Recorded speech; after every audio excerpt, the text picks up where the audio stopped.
told you. Oh, God.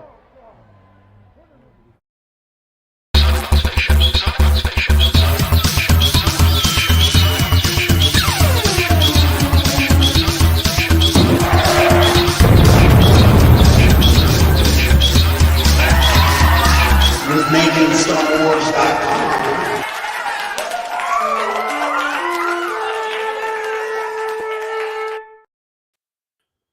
Hello, I'm Jason Ward from MakingStarWars.net.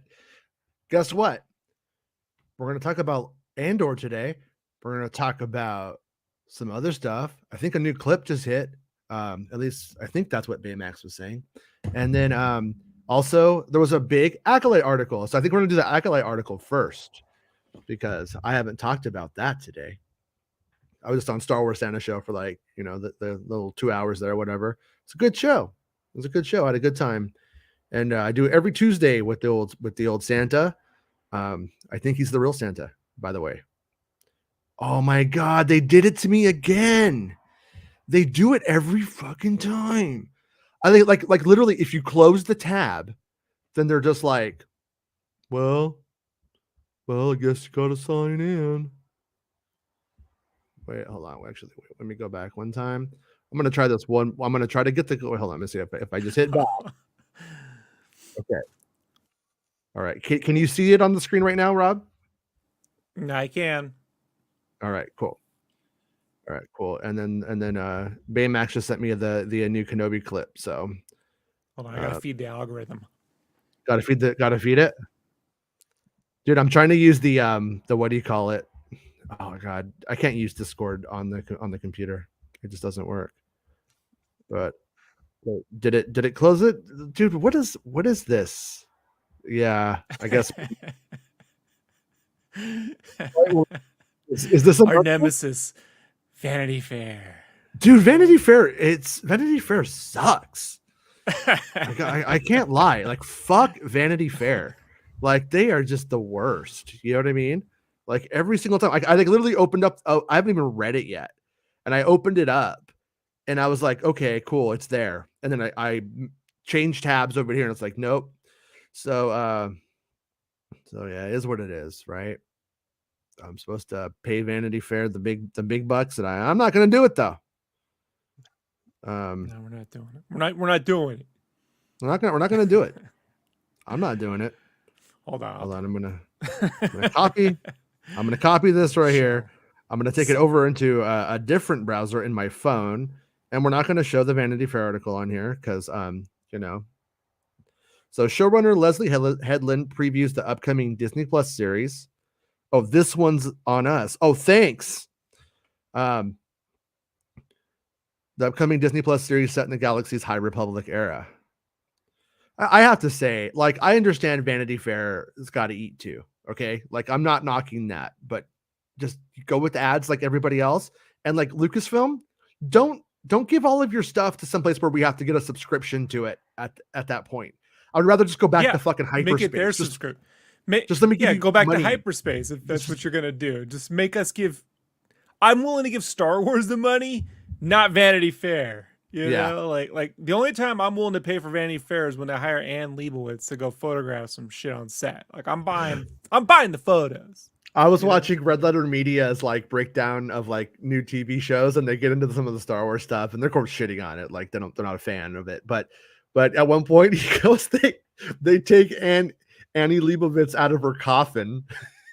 And they put like Nosferatu. Yeah. Remember when Willem Dafoe played Nosferatu? And he's like, "Yeah, I was dying when they said that." Right. It's a good movie. I haven't seen the 2000s Nosferatu. Yeah, I enjoyed it when I saw. I haven't seen it since. That was the movie about the movie, but the vampire was real, right? Yeah, now it would be like What We Do in the Shadows would be like a goof, right? Mm-hmm. But they played it for real, like. Yeah, it's pretty good. Okay, so the Acolyte. I love What We Do in the Shadows. I love it too. It's pretty good. I'm way behind on it though. The Acolyte season 4 July. Sorry. Season 4. All right. Okay. Go ahead. The Acolyte will expand upon an aspect of Star Wars that has always slightly mind bending, even if it's become underappreciated over the years. The events in the galaxy far, far away were never presented as some advanced version of our future. Instead, the very first words of the saga place it a long time ago. Yes, it's an advanced version of the past, right? Within the Star Wars chronology, the Acolyte is about to venture even further back in time. The show, which is still in pre-production, The code name for Acolyte is Double Back. Double back again. The show is still in production phase. Takes place about 100 years before any of the screen stories fans already have watched. So, which we've learned recently from them. Appreciate that. That sets the story at the tail end of the era known as the High Republic, when everybody was about legalizing it. No, High Republic does not mean that. Which was an age of wealth and innovation for the galaxy, with white-clad Jedi inspiring awe and the dark side of the Force seemingly erased from existence. It was a golden age. Sorry, I just saw Andy Leibovitz and I started laughing. Those fuckers. It was a golden age, or maybe a gilded one. That's the way showrunner Leslie Headland made it sound as she previewed the upcoming Disney Plus series for Vanity Fair's cover story. Which, once again, I find super surprising that they're allowing that, considering it's not even in filming yet. But Headland, best known for her work producing and directing the shows Russian Doll and Single Drunk Female, and the movies Bachelorette and Sleeping with Other People, is drawing extensively from what's known as the Expanded Universe, or EU. Okay. Which is the plethora of books, games, and comics that are now considered unofficial legends instead of narrative canon. So, do you even know what a plethora is? Plagueis. When the Acolyte debuts, lovers of those stories may be relieved to see aspects of them become real once again. She is a gigantic Star Wars fan, says Kathleen Kennedy. Damn it. I like it when they're not Star Wars fans. Yeah, I mean, if you like Rogue One, that person wasn't a Star Wars fan. Lucasfilm president Kathleen Kennedy says that what's wonderful about Leslie is she knows it all. She knows it all. I mean, she's read a gazillion books inside the EU. There are little bits and pieces that she's drawing from that no one has explored yet in on-screen storytelling. The High Republic era of Star Wars has not previously been depicted in TV or movies, but it has been extensively chronicled in Lucasfilm publishing, especially in a recent series of books and comics set during the peak of the prosperous age. The Darkest Minds. Yeah. Well, we'll see. The Darkest Mind we are seeing, I guess. We are seeing The Darkest Minds and the Hate You Give You star Mandla Stenberg. I always wanted to say Amandla Stenberg is reportedly set to play the lead role, though no official casting announcement has been made. It's still too early for Headland to fully reveal what the title means, and maybe it has multiple points of significance. But she strongly hints that it points towards an adherent to the dark side of the Force. Acolyte is commonly used to refer to a follower, especially a deeply devoted one, a true believer. But its primary definition, are we really doing this? Is someone who assists a religious leader in the performance of a ritual. In Star Wars lore, practitioners of the dark side worked in pairs, a master and an apprentice, a top and a bottom. In the prequels, Mace Windu says, there's no way that Sith could have reemerged without us knowing about it. And Yoda says, hard to see the dark side is. Headland pointed out, he acknowledged that this is a part of the Force that has been dormant, or at least hidden from them for so long. What I immediately wondered about this particular period was, who is practicing it? The Acolyte is still distant on the horizon, with no release date specified. But here's what Headland had to say about her plans for it. Then it's got Headland copping a squat, it looks like, over a bucket, like she's taking a dump. Look at Headland. Can you see? Look at her. She's fucking straight up shitting in a Vanity Fair article right now. All right. Sorry, that's what it looks like on this little phone without my glasses. Vanity Fair. How do you explain the High Republic to a Star Wars fan who may not yet be familiar with the stories the books have been telling? The way I would explain the High Republic, and specifically where my show takes place, is I'm about 100 years before the Phantom Menace. So a lot of those characters haven't even been born yet. My question in watching the Phantom Menace was always like, well, how did things get to this point? Do you know what I mean? How did we get to where a Sith Lord can infiltrate the Senate and none of the Jedi pick up on it? What went wrong? What are the scenarios that led to this moment? So that's what I would say. That's how I would describe it to my friends, especially my non-Star Wars friends. So then Vanity Fair asks, 100 years in our own world is a huge leap. There are unthinkable changes in the span of century. Is that true of the Star Wars world too? Obviously, there are starships, there are lightsabers, but is it a different era technologically in the High Republic? And she says, absolutely. I mean, I love the fact that George Lucas, when he originally made episodes 4 through 6, aka the original trilogy, you can see he wants everything to feel like it has a particular type of decay. This is a lived-in sci-fi fantasy world, not a sleek, well-put-together aesthetic.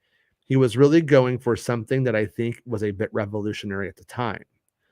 When he tasked himself with making the prequels, the way he decided to address technology and all of those types of things was to make it much sleeker, better looking, almost more advanced time. That's what's kind of weird about Star Wars. The further you go back, the better things are. A long time ago actually becomes more futuristic. So while we were creating this type of world, we're trying to carry George's concept. With the further you go back, the more exciting and new and sleek and interesting things look. Oh, and thanks to Chris for sending me this, by the way. How do we get to where a Sith Lord can infiltrate the Senate and none of the Jedi pick up on it? The way you're describing it reminds me, and then this is Vanity Fair says, the way you're describing it reminds me of the Roman era, a time where the empire was very powerful and fairly technologically advanced. Then that region of the world falls into a period of barbarism and the Dark Ages follow. Is that similar to what you're talking about here? Is the High Republic an era of education and advancement glory, while the Star Wars movies and shows that we know are from the collapse and decay? She says, yes. We actually use the term Renaissance and Age of Enlightenment. That doesn't necessarily need to be an uprising among people in the expanded regions or the inner worlds because everybody's doing so well. For what I'm exploring, another good analogy might be post-World War I in the United States, where we very much got into this isolationist concept of we're not helping anybody. We want to protect this particular vibe that we got going. Vibe is definitely not the word they use. So it's kind of just telling Vanity Fair moms what the High Republic is. Sorry if this is boring, but hopefully we get into more. It's such the audience for that conversation, Vanity Fair. Like, they're like, Star Wars without the wars. Why that would never really be exclusive in a Star Wars magazine or Star Wars exclusive subscriber-based content. I don't know. You know? So the leaders of this galactic era would rather ignore conflict or suffering than resolve it, is what he's imagine an episode of Curb, like where Larry Davidson said, I got the new issue of Vanity Fair. And he opens up and he's reading about this High Republic show. What the fuck is this? Yeah. The Vanity Fair, I don't know, man. I don't want to be negative about it, but it's just like, this is good stuff. I like the interview. I'm glad to have it. Yeah. It's just that the fact that that's where it's going, and just, I do think, George, the best thing that they did during this era was that hyperspace where I think that there was good content there for behind the scenesers and stuff, like this would be the thing to do. The problem with hyperspace when they did it back in 2004 or whatever it was that they didn't give you any content that you couldn't just copy and paste somewhere else. They never cracked making it where, you know what, I'm missing out by not actually being a part of it and seeing it. And they came up with like stupid ideas, like it gets your own Star Wars blog space that we could edit if we don't like what you say. Stuff like that. You know what I mean? It was completely like right. But if the Star Wars channel on YouTube just had some members only, they did a members only stream where they're chatting with her about it. You know what I mean? Like, there you Oh go. yeah. Like, it would be no different than this. I'm just, Oh I no, don't I'm with know. you. And that's what I'm saying is they need to, all they needed to do was make it where it's better to be there than to hear about it. Like, I would rather go to a concert than hear about it. That's what they had to tap into. And they literally have had about 20 years where they could have figured it out, and they just didn't. But They should instead, hide these secret interviews in with like the Monopoly boards. So you have to get like the Book of Boba Fett Monopoly board to get the interview for Acolyte, 1 in 10 chance. But I hope everyone's enjoying their Vanity Fair totes. The High Republic is so golden in so many ways, she says. The Jedi uniforms are gold and white, and it's almost like they would never get dirty. They would never be out and about. The idea is that they could have these types of uniforms because that's how little they're getting into skirmishes. So, of course, my question is like, well, what else is going on? You can't just end up with George's Phantom Menace situation if everything is going well. It has to be going well at the expense of what? What is not being attended to? What are we turning a blind eye to? Excuse me, that could lead to the rise of somebody like Palpatine about a century later. Yeah, it's one bad guy, but it's one bad guy that completely undermines the entire system of government. A lot of other things must have been going on beneath the surface. I don't know what that could be referring to. Jabim sixth. Jabim sixth, yeah.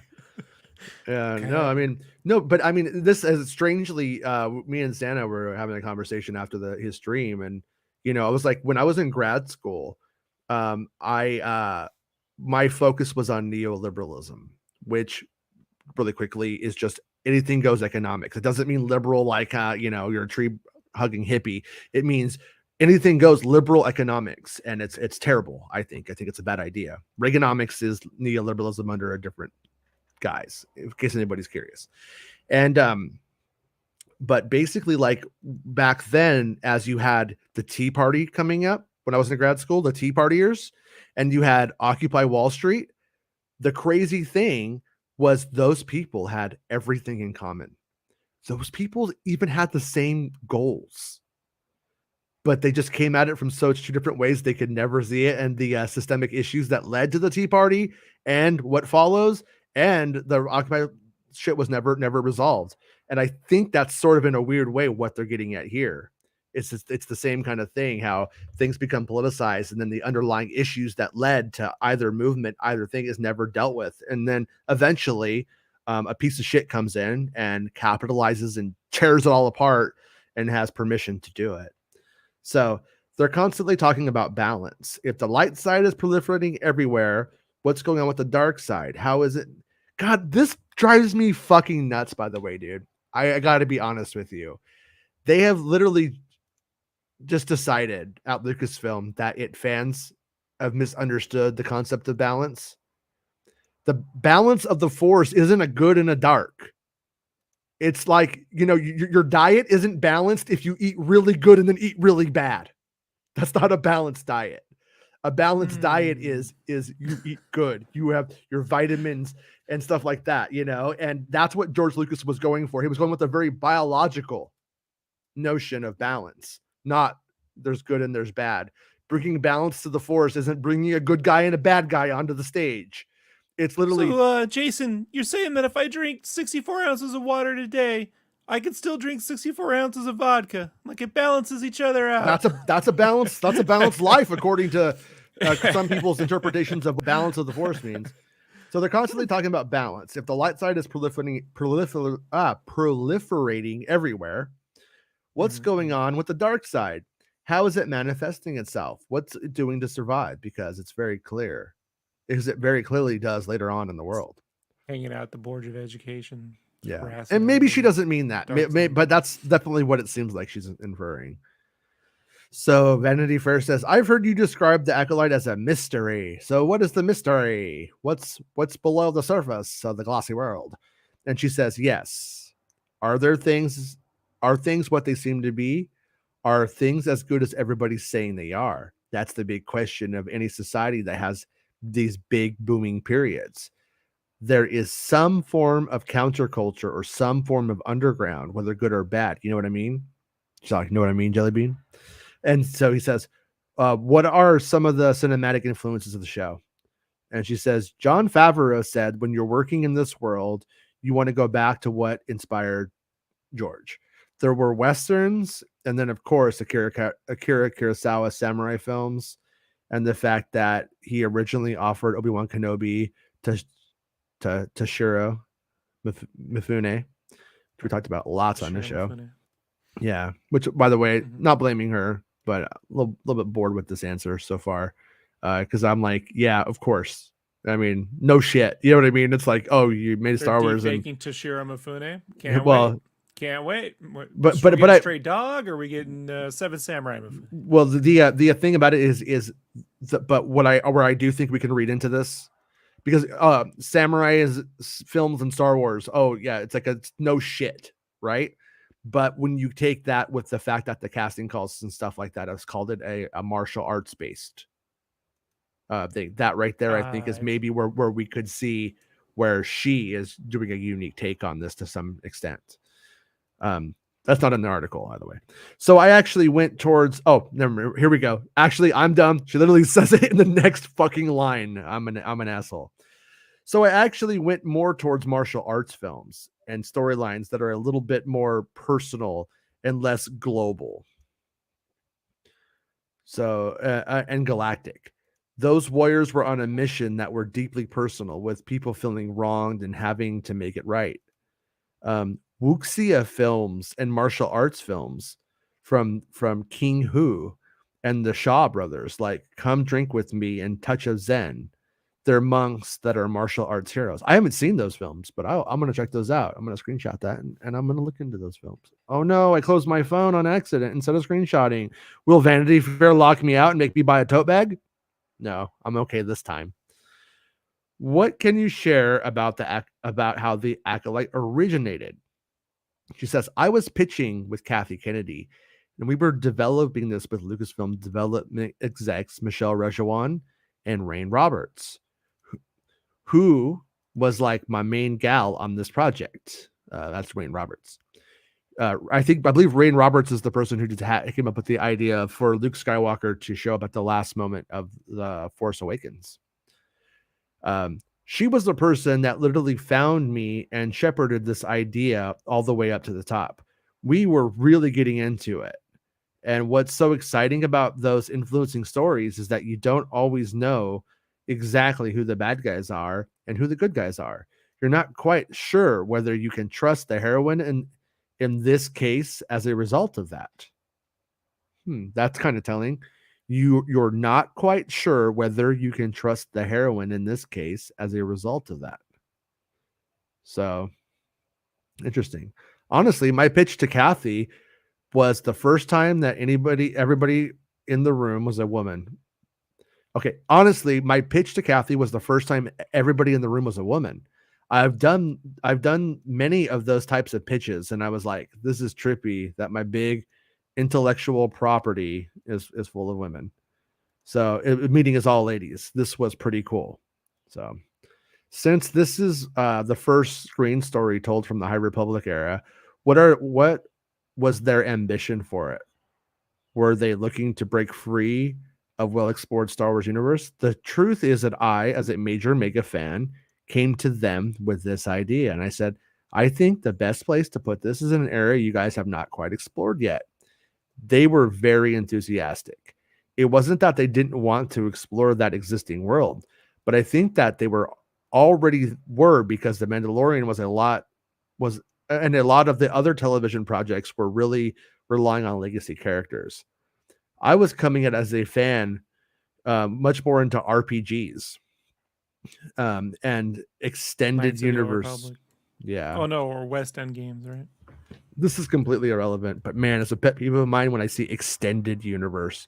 It makes me think of a fucking dick that you extend. Blame George. Oh, he called it's expanded. He says expanded. It was called, it's called the expanded universe. But I used to always gripe on that, and then his kids came out and they were calling it the extended universe, and I was like, well, I guess that's that. I blame Chet for a great many things. It was Star Katie. Wars. It was the Yeah. KT, Lucas. Thanks for that Jar Jar bit, bud. Appreciate it. She said, I came hard at that in the 90s and then got introduced to the animated series, The Clone Wars.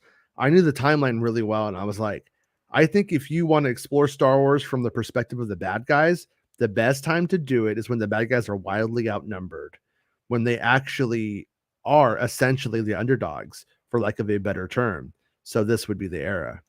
Then so Kathleen Kennedy says, man, I have not had my glasses for like the last couple of days. Oh wait, I do have my glasses. I did do my job. I remember I was afraid that I wasn't going to be able to read the article. So now I could read better. Look at how I'm wearing them though. So I wear my glasses now. Okay. Whoa, hold on. Who are you? Right? Take the glasses off. This is how I go onto the set. Like this. I go, Jason Ward. I go, who are no, you? I'm not Jason Ward. My name is Best Boy 2.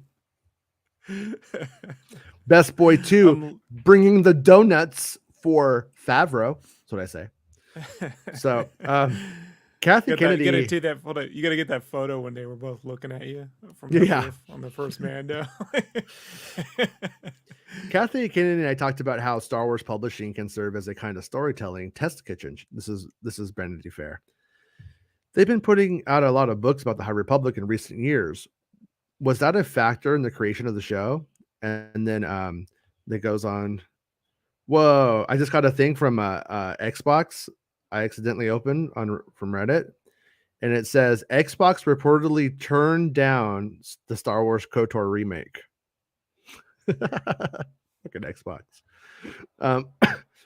Publishing just. We'll look at that in a second. Publishing just launched phase. Then this is Leslie Headland. Publishing just launched phase 1 of the High Republic, and I think it was kind of kismet. Actually, we could do that. That is something we're now prepared for. The deep fans are actually much more like, okay, I've got it. I know what this is. I know what place I'm in. I was pitching something so specific. I can't talk today. Specific that would only really work in this time period. And Lucasfilm was like, this is actually a time period we're interested in pursuing. So this is exactly what I did with my Star Wars fan film. I said it with Taras Kasi, and I said it before the Phantom Menace. So are you going to sue? Are you suing? Huh? Well, I'd like to sue the Airbender guys because I had them use the Force so they could manipulate the elements, and I broke them down into 4 different elements. And so they had a water, you had a earth, you had a it's really fucking weird. But I just figure it's kind of like, what do you call it? It's like I guess like once you start doing the math, the patterns kind of lead you down the same path. Yeah. Does that make sense? You know, parallel thinking to some extent, and yeah. If you. It's like, yeah, if you gave me, you, and the writers of Kenobi the same stuff, we're all going to put Tatooine, we're all going to put it during the dark times, we're all going to put Uncle Owen in it, we're all going to put, you know what I mean? Like, well, one of the ideas I had was that they would have like these, because you know, in like Buddhist temples they have those gardens, or like Japanese gardens, right? Like, so that they would each sculpt their own garden using the Force. But each area would be like a lesson learned. Like as you learned this, you did water, you'd learn to sculpt your own pond. As you had fire, you'd learn to sculpt your, that kind of shit, Yeah. Whatever. All right, go ahead, talk. Was it called Star Wars Gardeners? Star Wars. No, it's called The Simple Truth. It was called. Really about who wins the wars, write history. Era. It was called The Era of Gardening. I'm kidding. Yeah. Come on. All right. She says, I felt okay. So, there's a lot of pressure around Star Wars. What are the stakes for the show from a franchise standpoint? And she says, I feel a lot of pressure, but I also feel weirdly enormous amounts of freedom because I don't feel like I'm dealing with legacy characters, which is a lot scarier. Oh, just add Keanu Mundi. You're good. I mean, you could not pay me enough money to try to be in the Luke Skywalker timeline. I'm like, no, thank you. It's just too intense. There's too much iconography and intensity with those particular characters. Whereas I think I'm telling a story that's more about a timeline we don't know much about. Let's take out here for a little bit and check out what Star Wars looks like when the good guys are actually in charge. What happens? We know what it eventually leads to, so let's explore. What are the holes that we can poke into what happened? And then Vanity Fair asks, can you talk to me about the necessity to grow beyond the Skywalker saga? And she says, I mean, it's such a good question. And I think there are probably people that would disagree with you. There would be people who say that is Star Wars. Star Wars is the Skywalker saga. For someone like myself, who was introduced to Star Wars not just through films, but also through role-playing games, I'm also like, you don't understand what type of escapism this afforded me as a young kid. A kid who did not fit in, that had many, many behavioral problems. I was able to escape into that world with my friends to pretend that I was part of that world. It was not like, and now you have to do a scene from the original movie. She said, and then so yeah, that's good. It's good that they have somebody that's not a huge fucking like dork with no edge, That's I'm sorry, but I love dorks, but dorks with edge, yeah. Dorks with no edge, you're insufferable usually. All right. You could imagine your own scenarios, is what Vanity Fair says. Why I have edge. You have edge. You're a pretty edgy little guy. You're not a little guy at all. But you are my main weapon. Well, I'm about that big in the screen. You're like what, 6'1"? You said you're 6'1"? 6'2". 6'2". You're fucking 6'. Yeah, you're a big guy. He's this big guy, Rob. All right. So she says, my first stabs at writing were writing essentially what you might call Star Wars fan fiction, meaning I would be inspired by Timothy Zahn's 1991 Star Wars novel, Heir to the Empire. I'd be inspired by a particular gaming session with my friends when I would go and I'd write. What if my character was also in a different scenario, and what would she do? That is, that to me is the magic of Star Wars. It's not just the characters. It's not just that particular monomyth. That is part of it. That is part of the longevity. But it feels like a world so much more than a story. But I also don't want to say that and make it sound like it's one of the best stories that our culture has ever produced.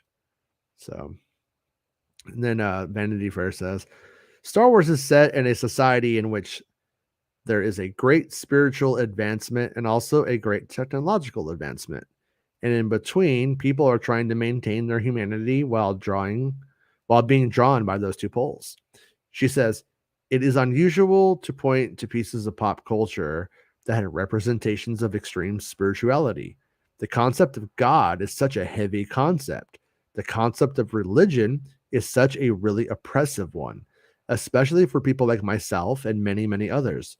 I think she might mean as a gay woman. I'm not sure though. So what you just made me realize is that part of the lasting effect is that Star Wars is a spiritual story. Even Tolkien is not as spiritual as the Force is or as Yoda is. I remember as a child being raised in a Catholic home when Yoda says, luminous beings are we, not this crude matter. Even as a kid, I understand that so much more than I understood catechisms and sacraments and all those other things. I got that immediately, that I have a spirit in addition to having a body. For George to have done that is almost an impossible thing. And then she says, and then they ask, is that part of the Acolyte too? And she says, that would be my big hope in getting to play in this world, to continue to search through a spiritual story that changes someone's identity or destiny. That is, to me, the heart of it. And so, yeah. So, not really, not too much insight like how the Andor one had, but they haven't even started filming yet. So I don't really know what else I could have expected, on that front or whatever. Well, I mean, at least you're getting these conversations right before Celebration. So if they're not there at Celebration talking about it, at least there's something now, right? Right. So, okay. Guess you got to subscribe to Vanity Fair to get. So stupid. All right. Okay. What do I know? So 9:00. Is today May 24th? It is. Okay. Hold on. I'm gonna put the clip over that Baymax and we'll see if it's anything new to us anyways. It probably is. I think Baymax is usually more up on stuff than I am. But let me He must be trained. Official Obi-Wan Kenobi clip. Oh, that's Hold nothing. on. Owen. All right. I'm going to share it right now. I have to share it through the old twat machine, so through Twatter. But 1 second. Apologize for the delay. All right, here we go. He needs to see that. There's a whole galaxy out there. I'm asking you to leave us alone, Ben. I mean it. Is he okay? You don't care if he's okay. You care if he's showing. It's my responsibility, Owen. I'm his uncle. We talked about this. When the time comes, he must be trained. Like you trained his father? Okay, so nicer version of what we saw over the weekend, right? I think that's the same clip. It's missing the ooh, right? It's missing. Oh, Whoop, whoop, whoop, whoop, whoop, whoop, snap! Yeah, you gotta say whoop, snap. whoop, whoop, If somebody says snap, you know, Z. you know. Z. Oh shit! Yeah. Uncle Owen though does sound a little bit like a little more Western than I anticipated. You just want to, there's all, you know, well, I'm going to go mine. I'm a 49er. No, he sounds good though, but, yeah. Anyways, we have a little Andor bit. Here we go. Oh yeah. Like the video, you filthy animals. Sorry. I didn't mean to leave that up the whole time. So Bespin Bulletin had this one. Exclusive Andor tidbits, KX security droids, Stellan Skarsgård, and more. Following my report 2 weeks ago, detailing the inclusion of not only Mud Troopers, you guys can see that, right? Okay. Mud Troopers in the Rogue One spinoff series, but also the inclusion of Death Troopers, I've returned with an exclusive report detailing additional tidbits from the series due to release this summer. Many months ago, I was informed that or KX, not Kathleen Kennedy, KX security droids will feature in the upcoming series. I reached out to my sources and asked about their involvement, as I'd seen and heard of multiple performers being in motion capture suits and some of them using stilts for scenes. Though the people I asked did not know the specific name of what droids the performers were meant to be, they did say those performers were intended to be the droids that they believed them to be like the main one in Rogue One. Though I did not have it told to me, I believe the performers seen in motion capture suits at Plagueis last year are the KX security droids, so K2SOs basically. I encourage readers not to jump to conclusions that this means an appearance from K2SO, as it's previously been reported that Cassian Companion in Rogue One will not feature in the first season of the series. Yet, talent attached to a Star Wars project often lie in an attempt to keep the secret to the production, but for now, we should take their word.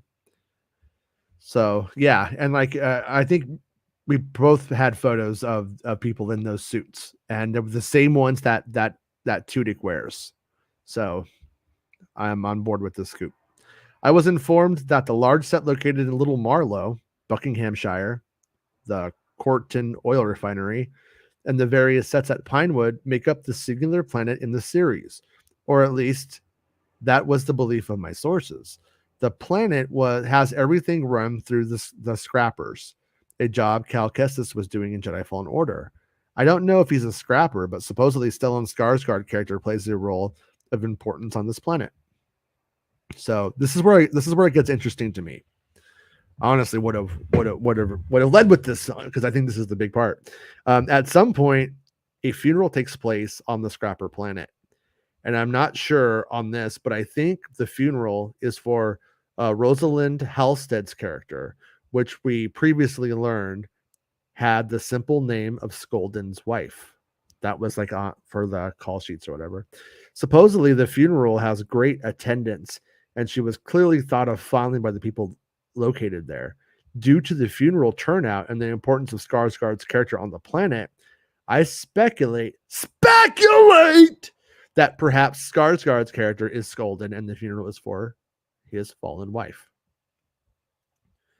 Eventually, the Empire will arrive on the Scrapper planet, possibly to take over, and a large fight erupts with new characters.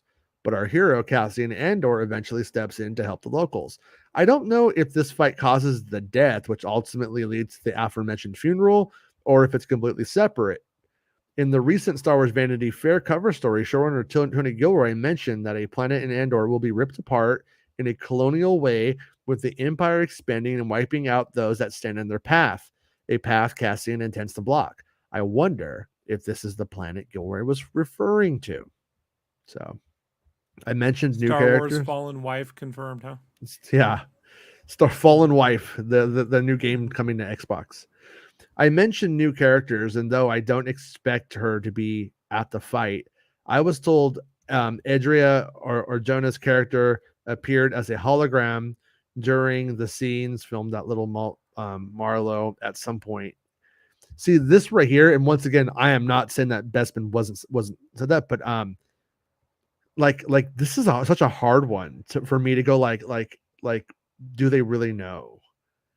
You know what I mean? Like her character appeared as a hologram.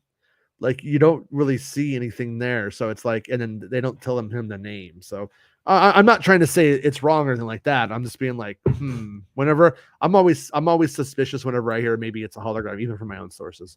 The reason I say at that time is because I've been told who you can trust will be questioned, and that the series is quite spy versus spy, which is the same thing I have heard. I too. love that comic. Yeah, right. You And, know, I gave myself a headache from reading too many Spy versus Spies once when I was a kid. Yeah, The black and white fucked with my head. Yeah. I think it's weird because I see things in color and it really fucked my head seeing black and white. Like if I read too many black and white comics, which I prefer, it's weird. I like black and white comics, but it's weird. I get headaches. Yeah. Interesting. But so that's cool, man. I like Black this. and white. What I like about this is they're talking about actual, like, what do I say? Like on one hand, look, I'm looking forward to Acolyte a lot. Like it's in my like number 2 right under Andor. But what I'm hearing a lot of is like world building lore stuff, you know, like world building stuff, like which I'm less interested in than this is like double crosses and here's the setting and back and forth. Like I like the character stuff more than, you know, what are the politics and what? I don't care. Like I don't care. Yeah. You know, like sometimes it's cool. It makes sense. But unless your entire story is based around taking over an entire republic, right? Then you're not going to get much of a pass from me on it, you know? So, but I get she can't talk about anything else because it's so early. So they got to talk about the setting, you know? Like, right. So I'm certain that's, it's not called, if it was called Star Wars High Dark Republic, you know, the dark of the High Republic, or like it was based around, you know, that lore, I'd be way more. But Acolyte's a great name because it sounds like a character. But the Andor stuff sounds cool. Yeah. Well, I mean, look at how these things are kind of talking to each other though. They're both getting at like the same idea from different sides almost, you know? Yeah. Star Wars is getting at it. What does it look like? Andor's getting at it.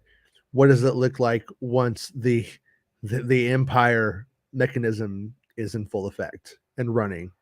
And then Acolyte's getting at how do you get to on the path to Empire, and what does that look like getting into full effect? I mean, that's essentially what I think it's saying.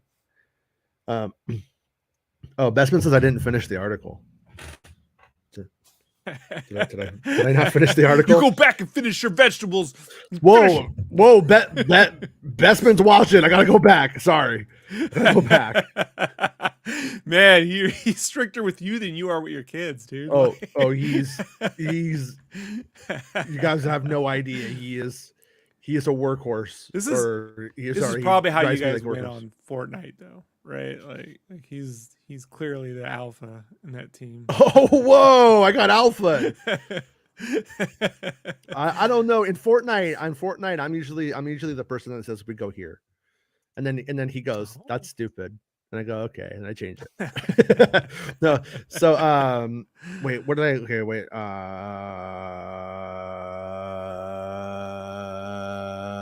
Okay, I mentioned new characters, and though I don't expect her to be at the fight, I was told Arjona's character appeared as a hologram The reason I say that is because I've been told that you can, the trust. So I did read that part. I once offhandedly heard that Arjona's plays Cassian's sister. Yeah, and so like that stuff right there, like that all lines up with the casting call stuff, because we had a little girl version, a little girl casting call that was the same as her casting call, and we had another one that sounded for a little boy, same age, who sounded just like he was about the same age, that sounded like he was Cassian. So, which would line up with the supposed flashback casting. Until more information becomes available, we should take that as merely speculation. Speculation! However, in the recent Vanity Fair article, Tony Gilroy did mention we'd see the destruction of Cassian's birth world at the start of the series, and confirm we see flashbacks to said planet. On the topic of new characters in the final part of this report, I was told that some of the new cast, meaning characters specifically for Andor, were told they could expect to get onto other Star Wars projects. Oh yeah, I got stuff to add about that. We know that Saw Gerrera and his partisans are featured in Andor, and that the partisans are supposedly in Obi-Wan Kenobi. I wonder if those characters will go on to star in the rumored Partisan series. So we weren't supposed to talk about that. The Star Wars project. But anyways, that thing about other Star Wars projects, that right there. Here's the thing about that: is it whenever we hear that, when you get asked to go play a role in Star Wars and it's fucking nothing, or if it's a major role, it's a major role. Like that's totally different. But when it's a small role, like let's say you have like a line or two, one of the things that they will do is they'll be like, well, this is Star Wars. You may go on to other series. You may go on to other projects in this timeline. This could be a lot of work. You're going to want to do it. Doesn't necessarily, it pays scale, and people will take it. People take it because they think that they may go on to do other Star Wars projects if they don't die. And you don't even get craft services when you get paid scale, right? No, they have a different craft services. Right. They got those like Nature's Oat bars. Okay, fair enough. Like I don't remember what I've talked about. He says you did a live stream saying you heard about a Saw Gerrera partisan series. I thought I was safe to say that. That's fine, dude. I don't give a shit on that one. But I have conceded since then that what if all of that stuff was about the partisans being in Kenobi? Those things kind of line up around the same times. Just throwing it out there. But anyways, yeah, so a lot of times though, I have heard people, I know people who've worked on like early seasons of Mando, for instance, Mando seasons 1 and 2, who went on to like be like, yeah, they said I might have like more parts. They don't. They're never going to have more parts. I guess it's always possible, but there's nothing lined up for it. So but where I do think Bespin's getting onto something there is the idea that season 1 and 2, this is a 2-season show. It's part 1 and part 2 for sure. And so with that on the table right there, what he's saying probably has more significance than what that usually means. You see what I mean? Like the fact that like if you're in part 1, there's a good chance if you don't die, you're in part 2. There's a chance you're in part 2 of anything. Yeah. Right. Because it's unlike these other ones, it's more of an ongoing series and a limited series. Right? Yeah. But when it comes to the general larger Star Wars stuff at play, based off of what I've seen, at least out here, no, probably not. You know what I mean? Like I've seen people get like a bit roll and it's like, I'm Pukor, and then Pukor like that was it. They're just Pukor in that 1 second. And they're like, well, I'm ready to do my conventions now. Where do I start signing autographs? You know what I mean? Like that is a thing that people try to make happen. They try to make fetch happen. But let's I don't know much about the gaming industry, okay? I follow like the big gaming sites in a very casual way. So if this is completely like, I don't know if Twisted Voxel is like a thing. I don't know anything about this, okay? But this is a story that Reddit suggested to me on my phone when I was reading the other articles. So I thought we look at it. Xbox reportedly turned down Star Wars KOTOR remake. Xbox may have turned down the Star Wars KOTOR remake, according to a new report. YouTuber Mr. Matty Plays has heard from accurate sources that Microsoft was approached for a deal to release the Star Wars KOTOR remake on Xbox consoles. However, much like the case of the Marvel offer, the console maker also turned down this offer to focus on its own IPs. Mr. Matty He Plays just spent like $1 trillion buying studios. Yeah. You know, like makes a lot of sense. Like we Well- already have like they own everything now. Like they own Yeah. Activision. Well, I'm just mean- gonna throw it out there though. Isn't it almost a safe assumption that if PlayStation has something that they were offered, that like X or like EA, LucasArts, whoever the fuck is making, or I should say whatever the company is, that they probably sit at a table with all of the big guys, and then whoever gives them the best deal is what they go with. yeah, a Like bit of some sort, probably. yeah. I mean, so it's like isn't this almost like, of course this is true? I'm not trying to knock the validity of the story or anything like that, but I'm like yeah, I mean it kind of makes sense. Maybe Bestman can tell me. Bestman says it came from Matty Place. Okay, so just letting me know. So yeah, I mean, because to me, right, like this is just based on information. The deal didn't go through partly because third-party collaboration was also being handled by Aspire. A possible expansion could be Microsoft's Like a Faith in. I don't know about that Hey, one. Microsoft, I mean, feel free to get back on that Crash Bandicoot franchise. Just roll Rob, please. just for roll Robbie's sake. I'd like to have made more than one. Just say. Yeah. Well, I mean, I just feel like when one person has the exclusive that could have been on multiple platforms, of course somebody passed or didn't throw as big of an offer out, you know. I would think. They Season just have 2 so many to pay for exclusivities at this time when they own that many studios. They already have all the exclusivities they need. So I also wonder, too, Microsoft currently runs 2 different versions of Xboxes. You know, a high-powered and a low-powered one. And if they're targeting next gen, the high-powered one, you know, like converting down is a whole nother. That's a whole nother level of trouble that they're, you know, maybe they don't want to deal with that. So, you know, wait the year, we'll do a conversion, you'll get it on the other platform, blah, blah, blah, blah, blah. So, but I think the real issue is they just bought Activision, like, plus they bought all those other studios, you know, so. I mean, there's so many they bought, right? Obsidian. Did they buy Bethesda? Yeah, I they think bought so. Bethesda, right? I remember hearing that. Yeah, they bought Bethesda. Like I just can't see them paying for an exclusive licensed game at this point. Yeah. Me either. I mean, or I don't know. Once you're already throwing out all the cash everywhere, what's that one? But it was I would say it was still for the Star Wars fan base was a mistake, because Star Wars fans are going to probably have to buy PlayStations to play the Star Wars games for the next year. Star Wars fans had to buy Nintendo 64 to play Pod Racer, the best of the prequel games. So they had to buy Nintendo to play Rogue Squadron. I don't agree. That's why it was a mistake. Like, it was a mistake for Microsoft to not do it, because now I'm going to buy a PlayStation. I'm buying a PlayStation to play. They should. Yeah. They should, because Sony, they if should. most people only buy 6 games, is what they used to say was over the course of a console was like the average or whatever. Well, 2 of those are now going to PlayStation. I hear you. But their money, the reason why they could buy all these things is because their money's made on that cloud system.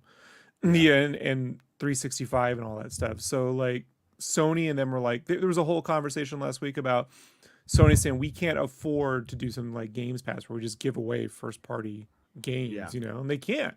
Microsoft can, because they literally make their money elsewhere. Right. So, yeah, I hear you, dude. I hear you. Yeah, but I mean, as a Sony guy, oh well. Like, yeah, sure. So, And here's what we're going to lead with initially, but all this other stuff came out. Ewan McGregor wants to make another season of Obi-Wan Kenobi. The actor offers a new hope for additional stories and sheds light on his character's icy relationship with Uncle Owen. This is from Entertainment Weekly.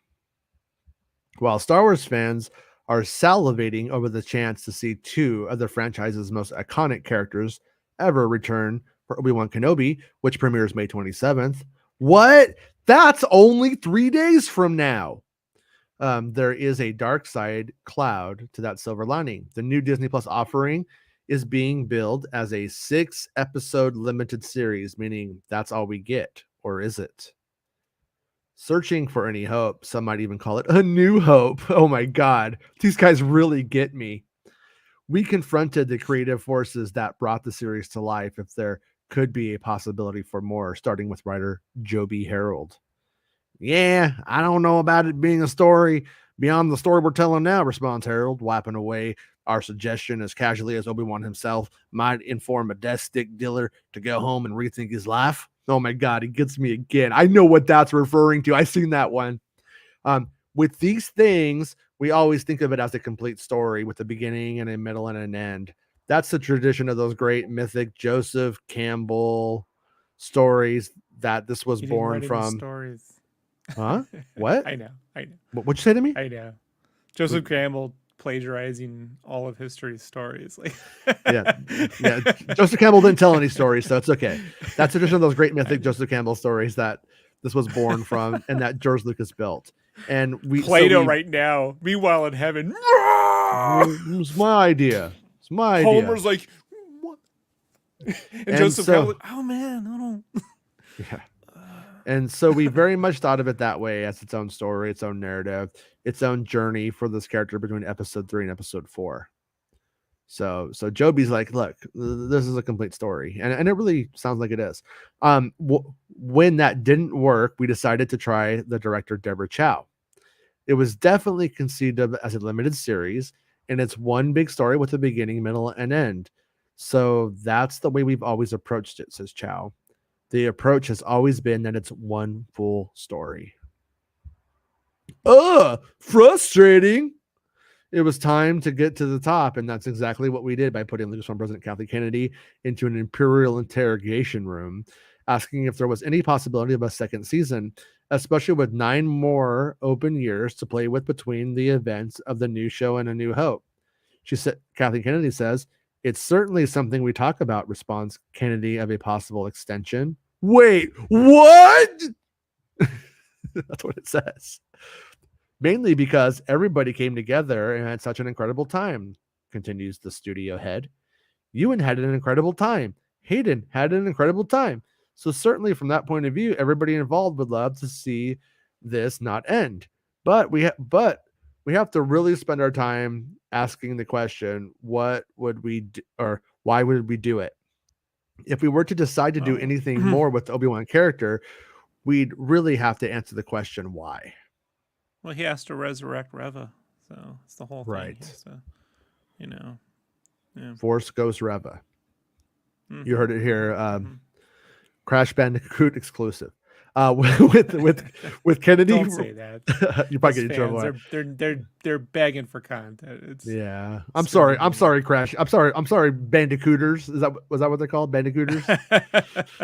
They are now in my book. Hey, I'm a cooter too. All right, I'm a cooter and I want it just as much as you. Okay, I love cooter. Cooter and Scooter. You know, my two favorite.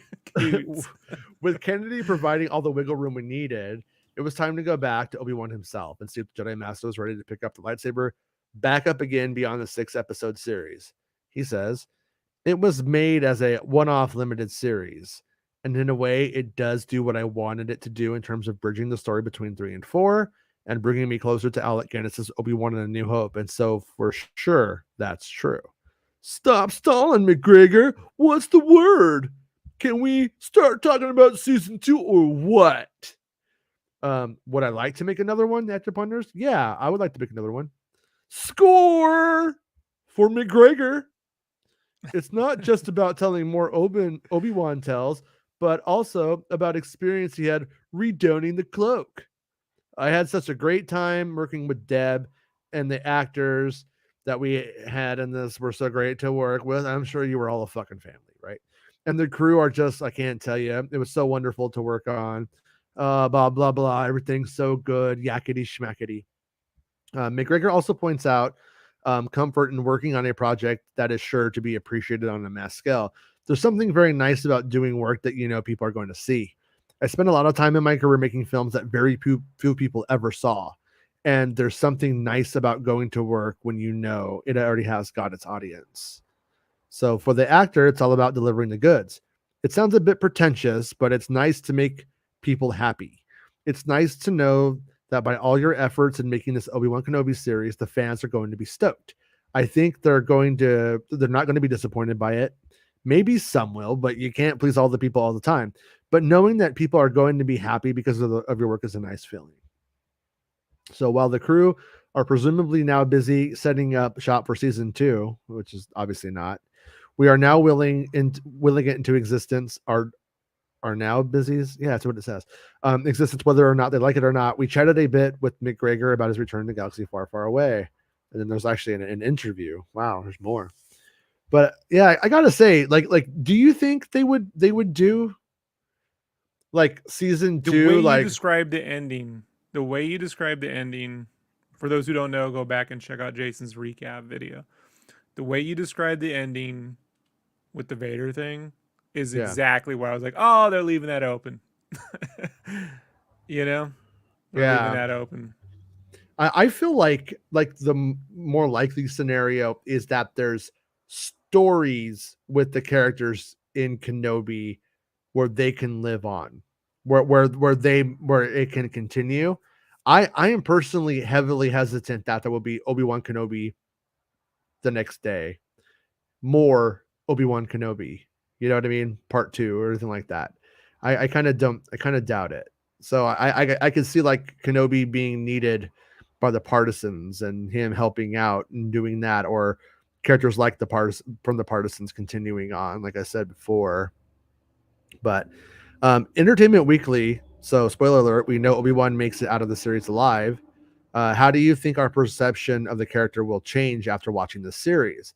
Ewan says, I don't know that we're going to change our perspective of him, because we know who he was when I played him in the prequels, and we know who he was in the original movie, A New Hope, with Alec Guinness creating him. So it fills in that gap between those two entities. I always felt that there must be a good story to tell between 3 and 4, and we spent a lot of energy and time and energy finding that story. So yeah, it's like, this is all no shit stuff, right? I mean, it's all kind of obvious, you know. Alec Guinness, Aunt Brew, Uncle Owen. You brought up Uncle Owen, Owen, blah blah blah. So he says, I think Owen feels Obi-Wan only cares about the boy because he may show signs of the Force, and he knows that Obi-Wan is pretty single-minded about that. And if it seems like Luke Skywalker shows that he has the Force, that Obi-Wan would want to train him to be a Jedi, and especially at this time when the Jedi are all but wiped out. Playing him, I was split about this because I feel there's a part of Obi-Wan who's given up, you know, that he knows, or that he feels that the time of the Jedi is over and they lost. And whether he really feels that, he sort of says it, he feels that it's done. They lost the battle. That's what he says to Nari.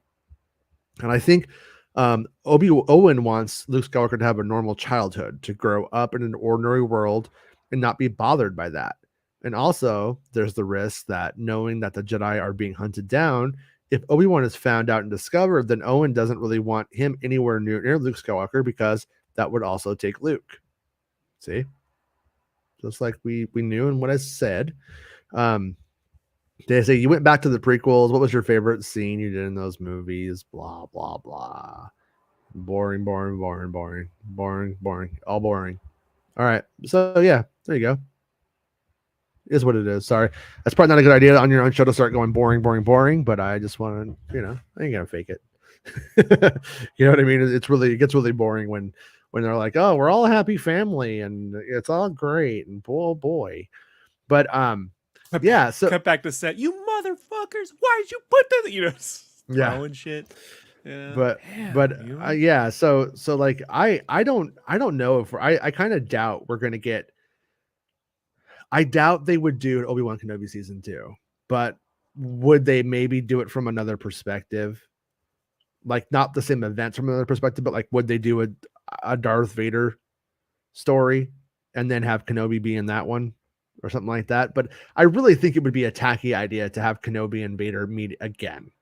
I don't think they can. I think that would be pushing it. So I almost feel like a Clone Wars story using a little bit of the de-aging stuff would maybe be the way to go, with them playing the parts and then just deep baking their younger selves over themselves, or take it into the mystical and have like Darth Vader and Anakin be more of a I don't know, a spiritual demonic entity as they're trying to, understand Force life after death and all that kind of weird shit. I could see them taking it down a trippy way, but I don't know, man. I am hesitant. So all hail Amhead. I hope we get something else though, with Obi-Wan Kenobi and Ewan McGregor. I can't get enough of it. Hey Liam, how's it going? Hail Amhead, Liam. Arya says Nerd Theory was only positive yesterday. They truly did a 180 after getting called out. Laugh out loud. I don't know. It might be a tactic where you just throw everything at the wall and then whatever the show ends up being is what you always said, right? I don't know. Jedi Mike's rocking out. He's welcome to donate all the funds he made off that ruse to the NAACP. Oh, that won't happen. Star Wars Santa says, like this video, you filthy animals. So like the video. Santa knows. You filthy animals. Liam did. Look, Liam's like, I did, Santa. Like, get off my ass, Santa. I mean, if you're omnipotent, if you know everything, you should know I did it. Well, no coal for you. I'll just burn it now. No, Santa, don't. You can't burn the coal. I'll just burn in the coal. Not in this economy. Not in this Yo economy. says, Arya, well, Star Wars Theory has been positive the whole time. The problem is Josh.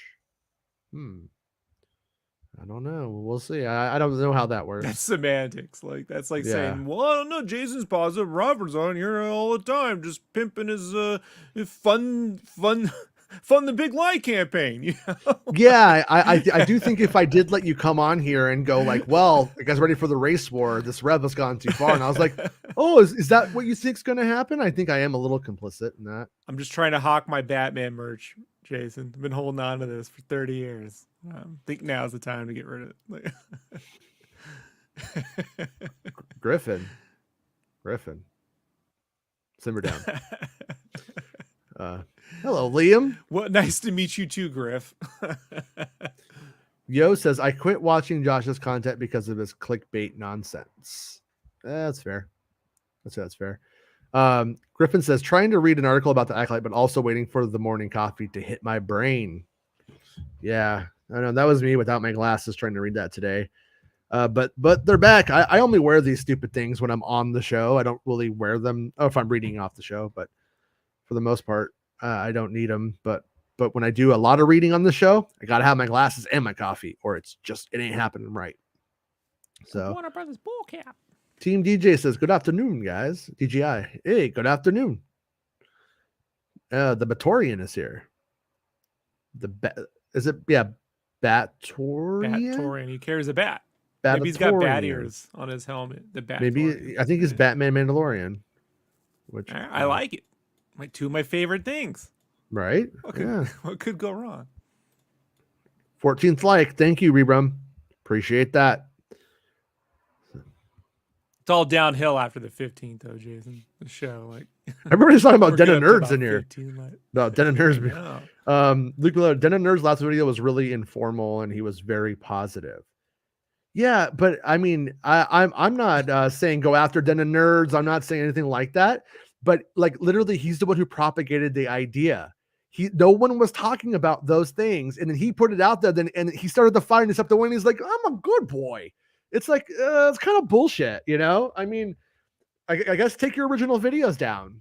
Maybe take your original videos down if you really feel that way. But I don't think that's the. I don't think that's what this is. Money you generated during those episodes of the NAACP or AARP. I don't care. Like something that fucking matters. I know. I'm saying the harm's already done. So I'm just like, Oh, that's true. you know what I Yeah. mean? It already dog whistled all those racists. It already did You're right. wrote.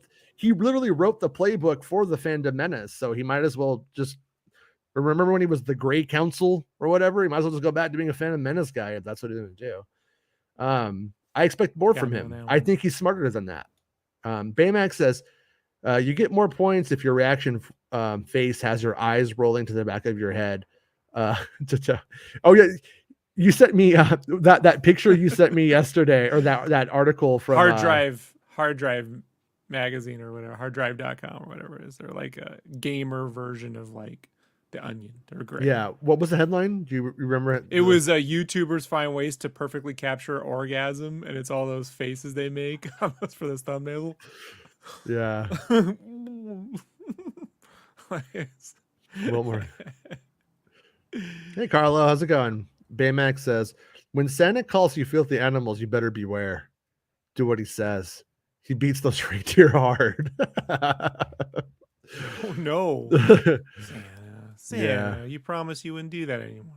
Baymax says, if only Qui-Gon was in it, it would be called the Golden Shower Age. It would be the most leaky Star Wars story ever. He ain't lying. He ain't lying. That's because Liam Neeson pisses his pants all the time, in case you haven't been following the show. And just Google it. It's funny. Will Morgan says, I got a hot take, guys. According to the Drake equation, our galaxy should look like the Star Wars galaxy as far as life goes. The Fermi paradox is that it don't. Yeah, that's I always find that kind of stuff like interesting, like, because it does kind of stand to reason that if life all comes from the same building blocks on our world, that you would get like birds, just different versions of birds, and cockroaches, just different versions of cockroach, or you know what I mean, with slight just differences to best fit that environment. Chris says, I want my white and gold Jedi robes, damn it. Damn you and your opulence, Chris. Baymax says, my biggest concern is that it aesthetically looks cool and nothing like the Christian bookshop High Republic novel covers. Yeah. I have to say, like, I go both ways on it, because it's like, in a way, like Luke Skywalker sometimes does have a little bit of that vibe going, but like the costume never really truly gets tattered. Like Luke's white costume, Leia's costume, it barely gets like dirty when they're wearing the white originally. Symbolism of their purity, I guess. But it could go into a way where into a place where, as we see that happening, if they have a cool teardown effect of the costume, as now they're getting into the shit, because they are clearly going to start to see shit go down, right? I think that's safe to say. Like they will, it will seem like that's not what they're used to. But now, they signed up to be, a mall cop, but now the zombie invasion's on and you're a cop, kind of thing. You know what I mean, or whatever. Zombie Paul Blart. Hard to see the dirty anuses, says Tyrant. Baymax says, I want to see how the cloud dark side obscures or hides the Sith from the Jedi. Like, does that happen because of knowledge or relics the Sith learn obtain? They could play in that area.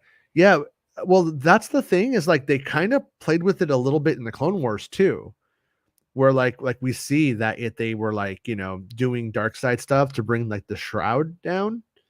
And then the Plagueis novel also dealt with that a bit, but now with the Plagueis novel not really being canon, I'm curious if maybe they haven't got there yet, and they're going to have to do those things from a different way. And I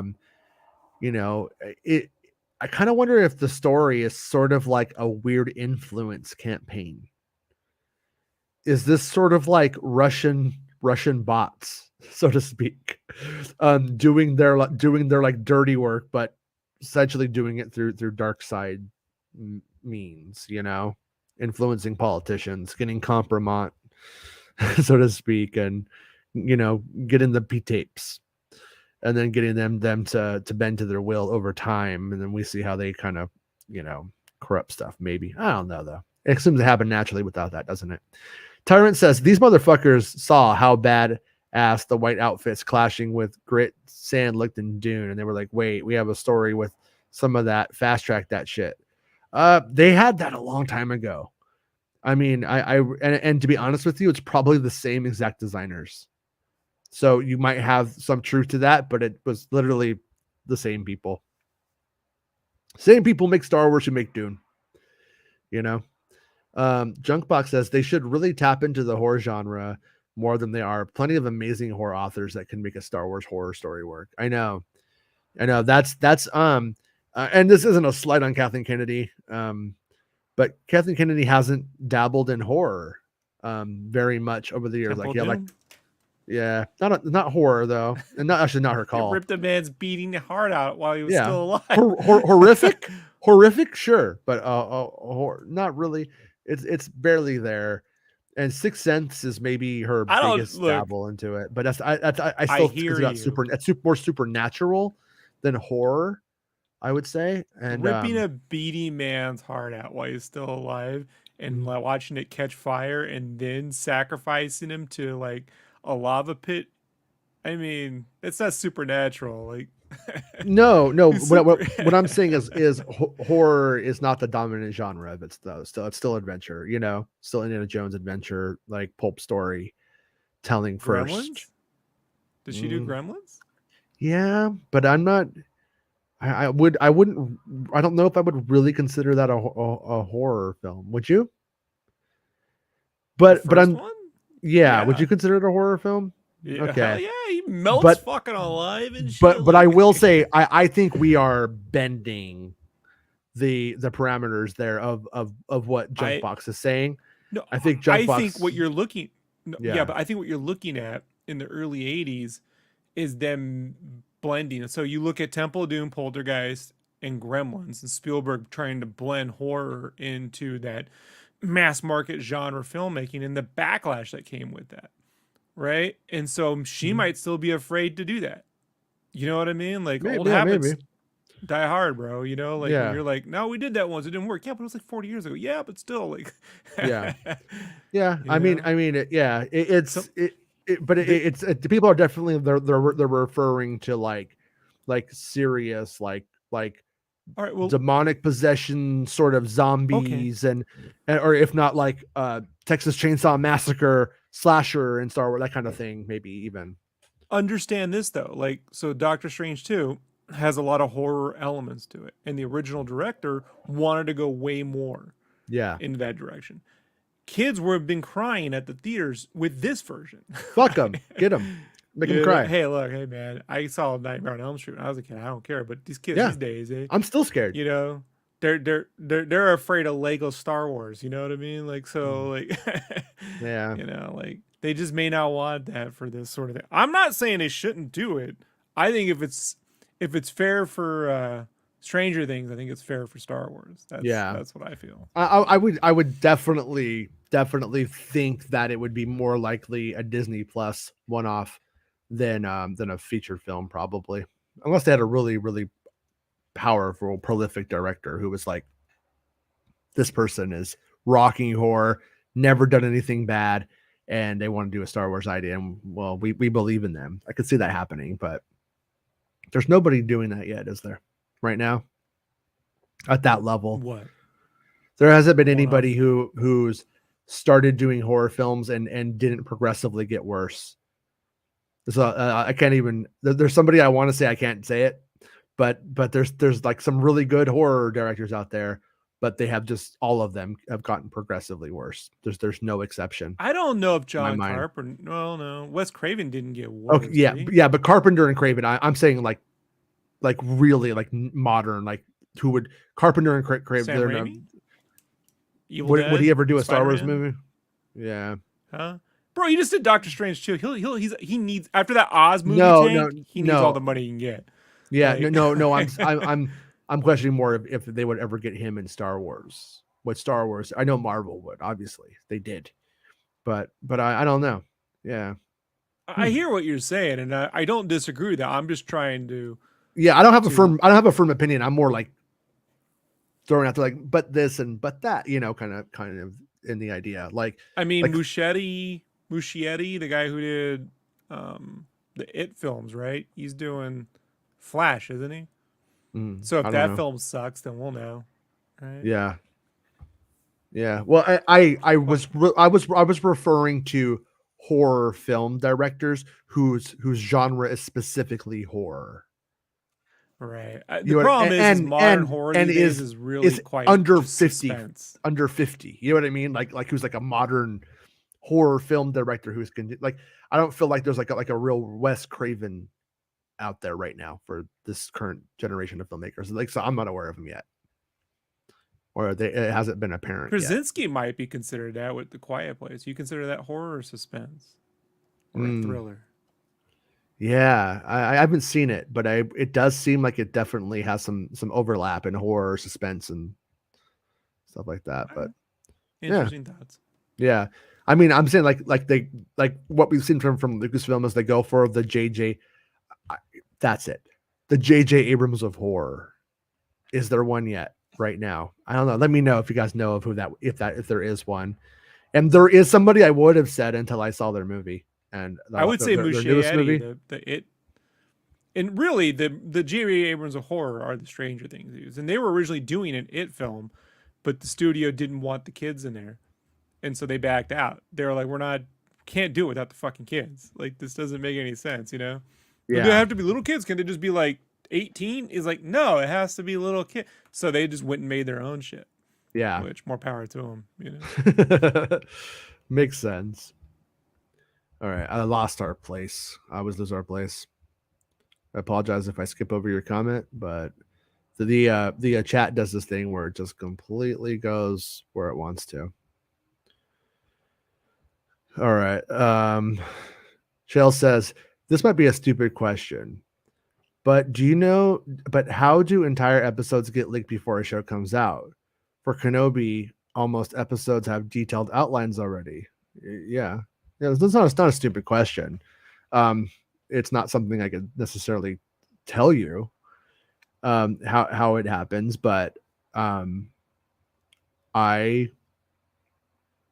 live near the set, and I have known people who make the shows, and I have made those relationships in real life and other parts of my life throughout the years, and so I'm able to get bits of information. And there's some people that are good at that. It's almost like the detective work in a way. And I don't know how to explain it. On one hand, like me and Bespin, when we're talking about getting information, we just are always on the same page about how you go and you get that. I don't know why, I just know. And where to go and where to start and stuff. And so there's a lot of people that are like, this can't be happening. But I will say that the truth is, I heard somebody making a joke one time about conspiracies, and they said, if a conspiracy has more than 3 people involved, it's going to leak. it's going to get out. It's just always true. And it's a lot like that. Secrecy, people like, I mean, even to go over to the UFO phenomenon, there's people that are like, it's not real. And of course, oh yeah, that leak's real. Well, look at how many UFO leaks we're seeing now are real, are proven. I mean, the Wilson memo might not be real in the end, but it just got put before congressional viewership, and we're going to probably know if it's real pretty soon. And even the fact that it was presented is like, whoa. But anyways, getting off course here. Yeah. So yeah, I got all of the information. I'm going to say, honestly, all of it, for the most part, has come from the majority of it has come from my general work on that show. I focused on that one, and good for them. I can't focus on a bunch of shows at once, though. It's almost impossible without just be a bunch of disparate facts. But Kenobi was the one that I care about. That I'm like, Kenobi is one of my favorite characters. Episode 3 is my favorite Star Wars movie. So this is the one where I was like, oh, I need that. I need to know what's going on. I want to talk about this. This is the one that I'm interested in. And not that I don't care about Mando or whatever, but it's not the same for me as Kenobi. And so But yeah, but the only thing I would just say is that there's no such thing as secrets. Not really. Usually not. Not a lot of them, not big ones. And I would also say that a corporation full of hundreds of thousands of people working on something can never keep a secret. So that's just where I come at it from, you know. And it's like, you know, everyone will leak a little bit, a little tiny bit, and then people will start going, well, so you know about Leia, huh? Yeah, I do. Okay. I'm like, so was Alderaan look cool? Yeah, Alderaan looks cool. Probably wouldn't have leaked it, but once you're pull, it's like, you know, that's, you know, the Weezer song, you know, destroy my sweater, you know, and we just pull a little bit of that string on that sweater, start to get your own, so start knitting your own sweater out of it and putting it together. That's my analogy, for better or worse. You can always trust the heroine. Ask Kurt Cobain. Liam says they are avoiding the NDAs. Yeah, I'm not under an NDA. So if they ever want to hire me for something and pay me to be under NDA, I'll do it though. I'll sell out one second. You'll never see me again. Liam says I predict the Acolyte will be delayed again. Yeah, I think it's going to film when we next think it's going to film. I do, and I would say the fact that they are talking about it in the Vanity Fair piece makes me think that, you know, it's going to happen. Yeah, there used to be this thing during the prequels that said loose lips sink starships. That was a sign up at the ranch, I think, that they had. And but those movies, everything leaked. About all three of the prequels, the scripts leaked. Everything did. And boy, they seemed to make a lot of money still, didn't they? So did it sink anything? I'm going to say it doesn't. I think there is a ton of evidence that that's not the case. Spider-Man made the money it made because everyone knew what they were sort of getting, whether they officially said it or not. You know, like those leaks. Really, I mean, would it have done $1 billion? Yeah, No Way Home, Far From Home did $1 billion, but like $2 billion, that's the hype, bro. Like, and then it lived up to the hype. Like, had it been all those, oh, there's Spider-Mans, and then they didn't show up, no, yeah, you know, but it lived up to it. So sometimes, man, like if you got something that's, you know, learn how to market it in a clever way, you know, like you could say it ruined it for me, but that actually gets more people to go, you know, the reality. The next one, Spider-Man Homegirl, though, I don't know if people are gonna like that one. Sorry, I'm done. That's where his girlfriend takes over the mantle. And yeah, she's still the Spider-Man costume. Then a nerd freaks. Oh my god, she's coming in between our boys. Yeah. You go, girl. So Young Boomer, channel member, friend, acolyte, apprentice, sojourner of truth. Plagueis is set around 65 years before A New Hope. So Acolyte isn't necessarily stepping on any toes. It could set up where that goes, maybe, despite it being Legends and an extract showed up in Tarkin. Yeah. Oh, I would even throw out there though, like I was saying yesterday, like we don't know how old Plagueis is. They could just say Plagueis is 200 years old if they want to. Plagueis could be the Darth Sidious of this whole era, and they can make Plagueis a interesting, fascinating character if they want to. You know what I mean? They just have to say this is what it is now, and there you have it. But so far, it's like there's no evidence for one way or the other where we're at. So I'm curious, though. I am curious. So yeah, Batorian thinks that they're gonna ignore the Plagueis novel. Excuse me. Burped a little bit, but I feel better. They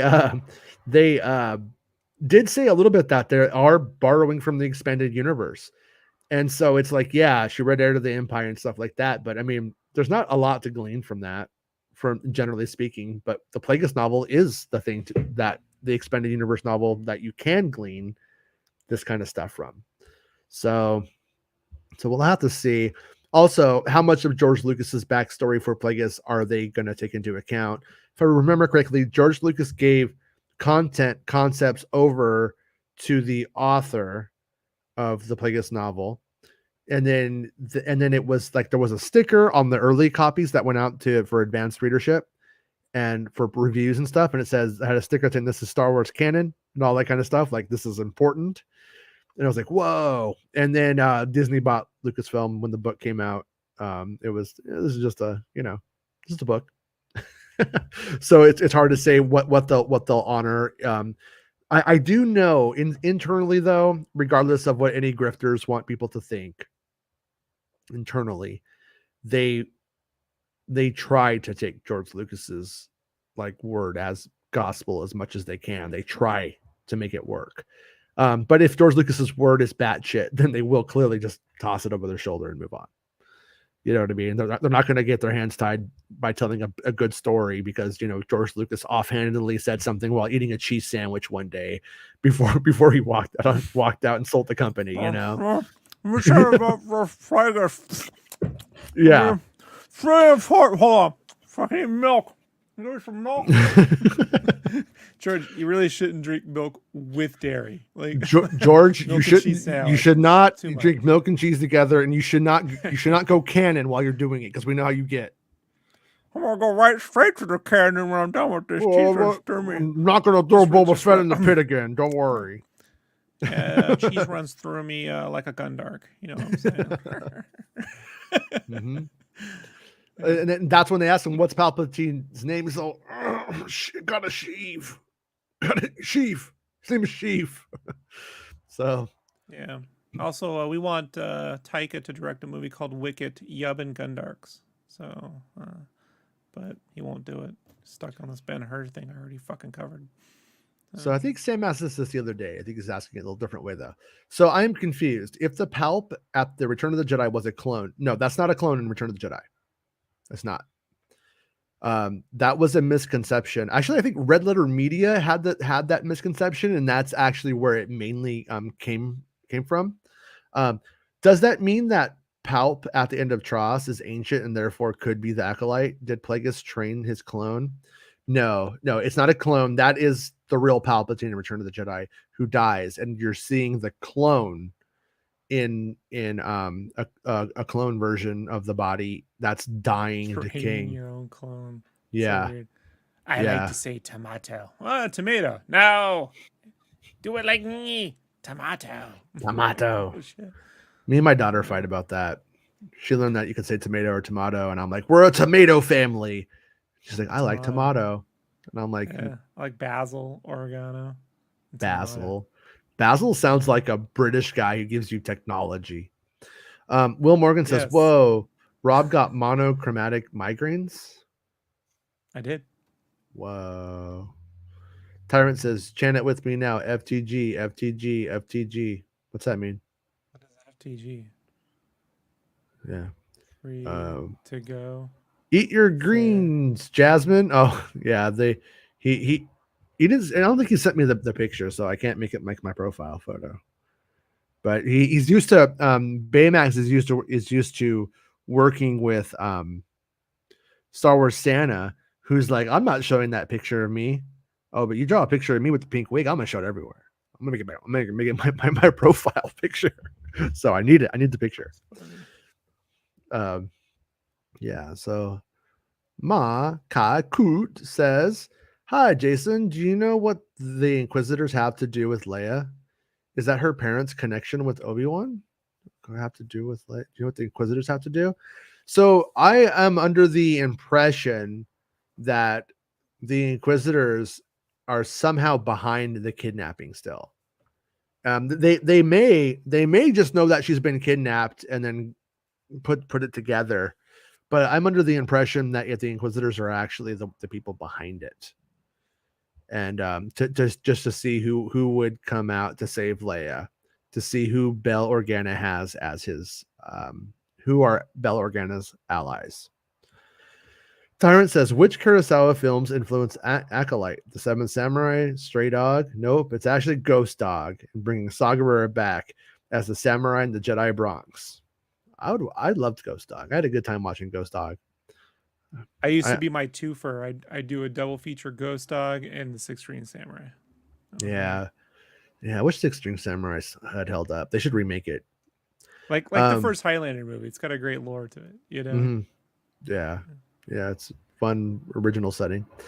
As the truth says, perhaps if the Mando game at Bethesda is true, Xbox don't mind skipping KOTOR for 12 months. Oh, that's a good point. That's a very good point. Because I mean, I still don't even truly know if I care about the KOTOR remake. You know, it's going to have to really, really be like very amazing for me to be like, oh my God, I must buy a PlayStation for it though. I will concede that. And if right now they told me you could play a AAA quality Mando game or the KOTOR remake, I'm going to go Mando game. So I think you could be onto something. Everybody make sure you check out As a True if you follow Star Wars Gaming. It's one of the best Star Wars gaming channels I've ever seen in my whole life. So, yeah, Junkbox clarifies to Sam, Palpatine isn't a clone in Return of the Jedi. His original body is killed at the end of Return of the Jedi, and his essence transfers into a clone body. The reason that came about was because we heard the clip, I am every voice you've ever heard in your head. And then we learned that like all of the Sith are kind of like in him. But I think that's more of like, you know, symbolic power kind of thing. Like the Palpatine that we're seeing isn't an avatar of Sith. You know what I mean? It's just like they kind of like have all of that, you know. I don't know. It's kind of bullshit though. Baymax says Like Lambhead, like Highlander. Yeah. There can be only two. Baymax says only two. It's so stupid. It's simple. It works. Yeah.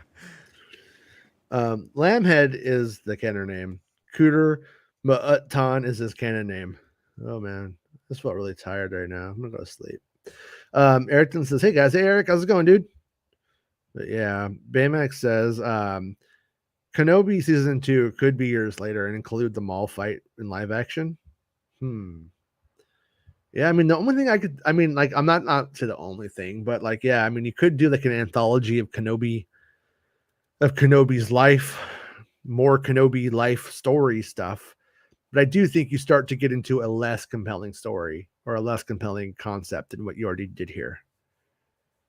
That's the problem is like, I feel like if they have to do it, if they wanted to do a Kenobi season 2, they're pushing further in, and where it ends with Qui-Gon, I do think that's almost like you'd have to go down a story of the Force Ghost stuff. You'd have to like get into that deeper.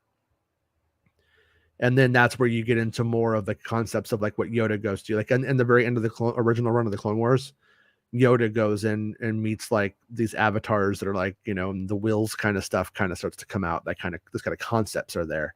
And you'd almost have to get into something more spiritual and weird like there, you know? And, but is that a pop Obi-Wan Kenobi level story? We all go, yeah, we want to see it like as fans. But, you know, does Tony Gilroy's wife want to see that? That's, you know what I mean? That kind of stuff. The more general audience, do they want to see it? So the crawling chaos even want to have to ask her what she wants. It's what Tony wants. I just got a text message. Kathy Kennedy has been rehired. She was fired and rehired. Also, the Civil War continues. Turns out Tyrant is actually Tony Gilroy's wife. Makes sense with the name. That's what he calls her.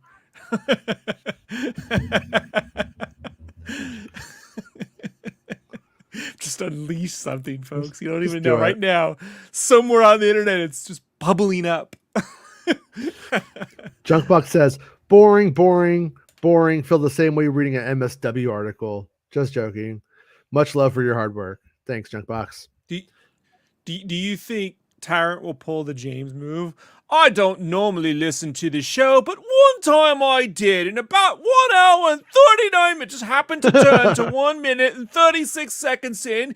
Rob said some shit about me. Like, Yeah. right. That guy's Right. fuck that guy. Right. Tyrant says Got instead me. of boring, you need to make a stupid soundbite jingles to play before talking about each film. Yeah, right.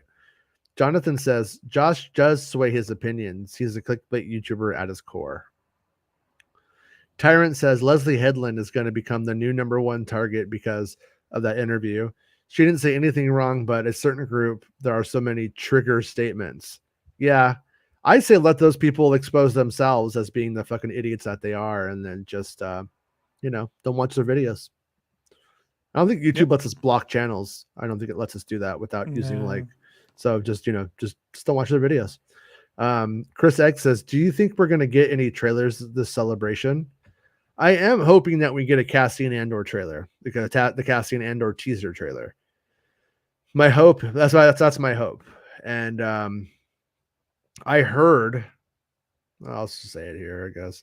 I heard that we're going to get like around the was it like the 20, was it this month or the month after, but like around the 28th we're going to see like a poster. I think it was the 28th of this month. We're gonna see like a Cassian poster or something. I don't know if that's true or not. We'll see.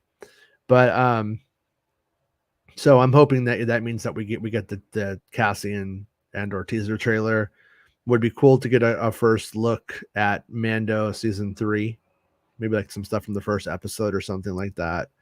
That would be my hope. I hope that they show Grogu in the IG-11 mech because that's going to probably leak. So they might as well get ahead of it. That was their warning. They should get ahead of it. Yo boy says he won't take his videos down because Star Wars gets him the most views. Yeah, I'm not telling him to. I just, like I said, it's the damage is done. You know, I mean, like, what else is there to say? I mean, I guess just acting different after you've already profited after those people is just, I don't know, it's kind of lame. And then to go and to act like I shouldn't have put the ending out because he couldn't handle it right. Like, it's like, what the fuck are you? You talk a lot about alphas and stuff. I say you're talking about wanting Marvel alpha this, and like, you think that's being an alpha? Not being, you're just being a little boy. You know, there's nothing more beta than going, I can't control myself, you know. As the truth Is that says, a Delta territory or an Echo or a Foxtrot? Which one is it? Golf? Kilo? I don't know what it is. Ki- It's candy ass is what it is, though. Anyway. As the truth says, almost no YouTuber will delete a video when wrong. They want to keep that money. Once got something a bit wrong, so I deleted. Wasted a day of work and lost money. It isn't hard to do the right thing. Oh, I agree. I will also say that it, like, the Star Wars fandom itself is unforgiving, though. Like, if you do anything wrong and you say, "Oh, sorry, I fucked up," well, we got you. And I think people should pay attention to those people too, because it says something about their sincerity. You know, it really does. And if Josh feels like he fucked up, then that would be one thing. But I just hear, oh no, I think this other stuff is cool. All of the race baiting that I did and the dog whistling is cool. Like, I haven't got the opposite vibe from him from that stuff. But I'm also not a Josh super fan who hangs on his every word and can, tell you. So it's furry. Oh no, not furry. Fury. I think it's furry fury. How's it going, dude? I haven't seen you in a while. Furries. Sonic did 300 million at the box office, even though I walked out. Yeah, but you still paid for it, right? Did you get your money back? They got my money. No, so there you go. It's your fault. They didn't get my time. Yeah, Will Morgan's like, Kathleen Kennedy did Gremlins, man. I honestly, though, like, I honestly just don't really consider, like, I get it. I could lose an argument. A lawyer can make an argument all day long about how Gremlins is a horror film. It scared me when I was 4, but I just don't really consider it a horror film. I put it on when we first got my pups. It was my Schnauzer. I picked them up from the pound.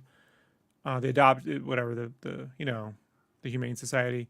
I picked them up in January of 2020. And we came home, we watched, first we watched Ron Burgundy because I named him Baxter. Got to do that. That was Fell asleep. my dog's name was Buddy Baxter Grimplestein. He fell asleep, and then we watched Gremlins. So it's around Christmassy, a little after Christmas. My wife was like, "This is a horror movie." She'd never seen Gremlins, so it's a horror movie. Yeah, she did not think it was Christmassy.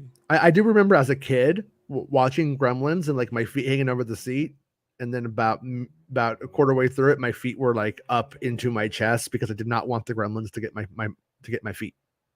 and then Gremlins 2 made it worse.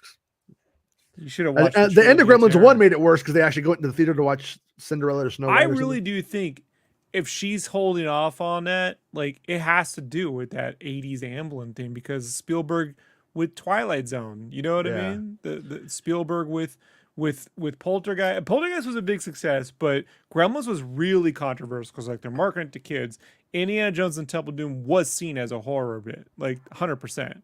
Yeah. So I just don't think like, I mean, people even thought Big Trouble in Little China later was a bit of the horror, and it's not. But you know, but they really thought that Gremlins being marketed to kids shit. So I personally think like now's the time to infuse. I mean, obviously, Doctor Strange 2's made plenty of money, so you know, kids like to be scared a little bit. So yeah. Due to an NDA, I cannot comment. Tyrant says, Jason, I didn't say that. I'm under NDA. I can't talk about it. Junkbox. I'm off to the camera with the sign holding it up. You know, come on. Do you know someone who would try to decode it and blame you? Like, yeah. Nope. Keep spoiling. Keep spoiling. Yeah. The director of Clown, who is currently doing a certain Star Wars show at the moment. What was Clown? Never saw it. Is it I remember the one that. What was that clown that View Askew did? Remember that clown? Really weird. Jonathan says, I would love the director of The Northman doing a Star Wars project. Really a good storytelling director. That film is excellent. That was a really good film. Yeah, it really was. You know what I would say though, is I watched it with that Adam Driver movie. I just recently seen that Adam.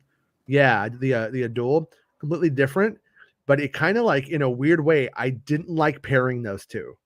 There's just like stuff about it, like some of like the grossness of the Duel, like carried over into it that wasn't in that movie, but it just made me feel like it was. Isn't that weird? But it's kind of what happened. But Ghostax Gaming is a big fan of you, Rob. No, thank you, Ghostax. I think I don't know, maybe it means you. Maybe he's talking about you. I think it means you. I assure you, he's talking about you. Rick Jones. So there's been so many crazy developments. Basement Office did a takedown of Elizondo. Then Elizondo comes back and he's the main UFO guy for Space Force. So it's like, whoa, yeah, but that's an official thing. I know. I know. I know. We need to look at what it is though, and from there, which is military applications abilities probably. So it does sound a lot like what he was saying ATIP was, even though ATIP wasn't real. It's really fucking a convoluted story, but yeah, I do want to get into it. I two questions about it. Well, the first thing has been too much Star Wars news to do the UFO thing. And then the other part about it is I'm like, man, does the UFO show ruin sort of our like YouTube is being better to us at the moment, kind of. The channel is growing a lot. And I don't want to necessarily fuck with that too much. But so maybe I'll make another UFO channel and just do whatever I want. But trying to figure that out still. Ghostax says, yo, bro, quick question. I saw your Obi-Wan leaks, the episode 1 through 6. Are they real leaks in show? Yeah, 100%. Those the broad strokes of that 1 through 6 piece I put out are accurate. Now, I'm not some people are way more pedestrian about this stuff than I am. Like I leaked all of the big stuff from episode 9. But this other guy was like, oh, then they go here and then they go here. I don't care about that stuff. So I think that some of that stuff that I put in my stuff will likely be a bit off, because I just don't really give a shit. And I want to know the story, the scenes, the heart. But yeah, the stuff I put in those 6 parts is going to be very on. I'm pretty confident on that. And yeah, and I've seen stuff too. Will Morgan says, dude, the government was found guilty about neglect in a civil case on the assassination of MLK. Even if shit leaks, don't mean you've heard. Oh, you want to talk about the JFK thing? Oh yeah. I was listening to last podcast on the left did like a really good whole thing on JFK, and at the end of it, the assassination, they get into like the plausible theories. I started like looking deeper into those theories and stuff. And there's this one that sounds like this guy in 1979 just nailed it. And it's that they like basically people said that they heard that the Secret Service fired a gunshot. People smelled the gunpowder. People in Texas know what gunpowder smells like. And especially in Texas. Yeah. And we're talking like down where it happened. And what it sounds like actually happened is a Secret Service agent's first day had an AR-15, and the Oswald shoots, misses. He puts the gun down to try to see where it came from, looking for the guy. The convoy stops, slams on the brakes. He fires the gun and shoots him through the back of the head, like almost. So the idea is that the Secret Service agent fires, and that back to the left shot, the one that comes from the front clearly, is the kill shot is actually from a Secret Service guy fucking up with his AR-15. Yeah, the crazy part about that is the bullet that was discharged from that gun is remember in the Oliver Stone movie, everyone's like, why would they change the bullets during the whatever the investigation, and that's because that would have led back to that weapon, and that weapon was also discharged, right? Or was it? What was it? Not discharged, but was. I also remember when they were, but this goes against it a little bit. But when they were talking about when they were doing all of the tests originally, they used the wrong caliber of bullet. They used like the wrong caliber for accuracy, so it made a big difference too. But something came from the front, and that's the most incompetent government incompetency is the one that I buy the most. Yeah, like every step of the way. It seems to be like the theory that is the most like. And when that came out, nobody cared because it wasn't sexy. It didn't have Marilyn Monroe talking shit and all of this stuff, and like a big thing that they had to kill him, UFOs or anything like that, So was it Magneto? Yeah. So he just says, I'm just wondering. No, that's also, you could go to MakingStarWars.net. You could go search for any of the old films. Rogue One, Force Awakens, any of them, and see that my leaks over the years, you can see like exactly like where I get it right and where it's like where the ambiguity falls in my accuracy. But the main stuff is always on. I don't fuck that up. I'm not that stupid. Aria says 3 more fucking days. 3 more days. Well, 2 for you guys. So Aria, does that mean you won't be setting up with us to watch it live? Because I'm just saying, Aria, I think you can do it. He's in Copenhagen. Yeah. Right? Yeah. So Copenhagen on. Crawling Chaos says, I get that leaks always happen. Just strange how J.J. Abrams' 2 Star Wars films leaked all over the place early, but Ryan's was pretty leak proof. See, that isn't true. That simply isn't true. And I was the main leaker on both of those movies. Like the big stuff leaked to me, and then that one guy on Reddit would be like, "Oh, here's like a bullet point about what I just said." It's not the same thing, and but it's a mere coincidence. And you can go and you can look up my Last Jedi reports. I mean, I talk about Luke's death. I talk about porgs. I name porgs. I tell you DJ. I tell you Holdo. Like I'm telling you Rose, DJ, Holdo. I'm telling you about all of the locations and what happens there. I'm telling you about the plummet. Like I'm saying, like to act like for some reason people act like I didn't leak shit on the Last Jedi, and I don't get why that. I'll be honest with you. I had fucking cell phone videos of full fucking scenes being filmed on the Yeah. Last Jedi. I The was tree. talking about. I remember all the tree yeah, shots. That's I when had I the- really knew your site. When I was really following, oh, this is. I was right because I would see the Harloff would mention the other guys, you know, who would just Star Wars repost your Newsnet. stuff, For- and so the I would go to Forlom guys. Newsnet, and it was hard to find that fucking site. So then I was like, what is this coming from? And it was Making Star Wars, and I was like, oh, so I just was like, I'll just go here. But you Yeah. had all that Last Jedi stuff, plus on the This Is Podcasting, you know, when you guys would do that, you talk all sorts of. There was so Yeah. many stuff you'd bury in there too. That if people those- weren't following the podcast, they wouldn't even know. You know? Yeah, I used to do that for the podcast to try to like. And I do that on Yeah. this show too. The stuff I don't put on the thing, I try to, you know, but then that also just lets people go like, oh, here's my scoop, Anchorhead. But whatever. But yeah, yeah. Forlom Jack. People have tried to push this idea that like it's Bad Robot and JJ Abrams, and that's it's like a thing. No, it was just the big difference was I had just done Rogue One. I was doing Rogue One as well. I did a lot on Rogue One too. I mean, I did the plot of Rogue One.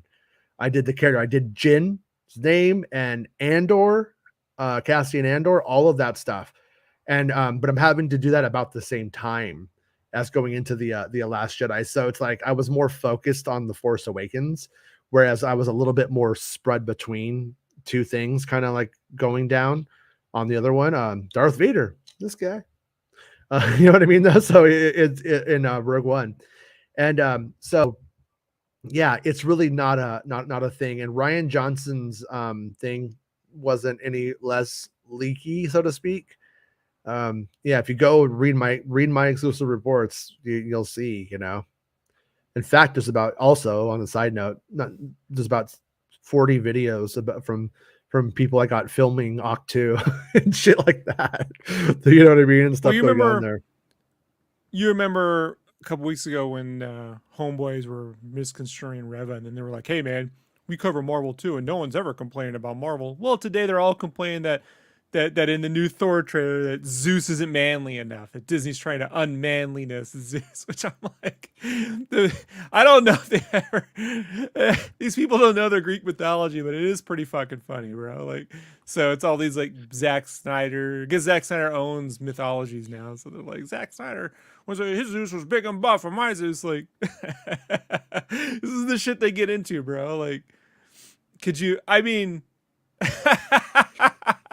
these people would have hated Spaceballs when it came out, bro. They would have been like, Mel Brooks is a Jewish conspiracy against Star Wars, and like, I mean, for real. Like, I'll be honest with you, my Zeus is Clash of the Titans, the original movie, and I'm pretty sure he'd break his hip if he fell down the stairs, like a stair.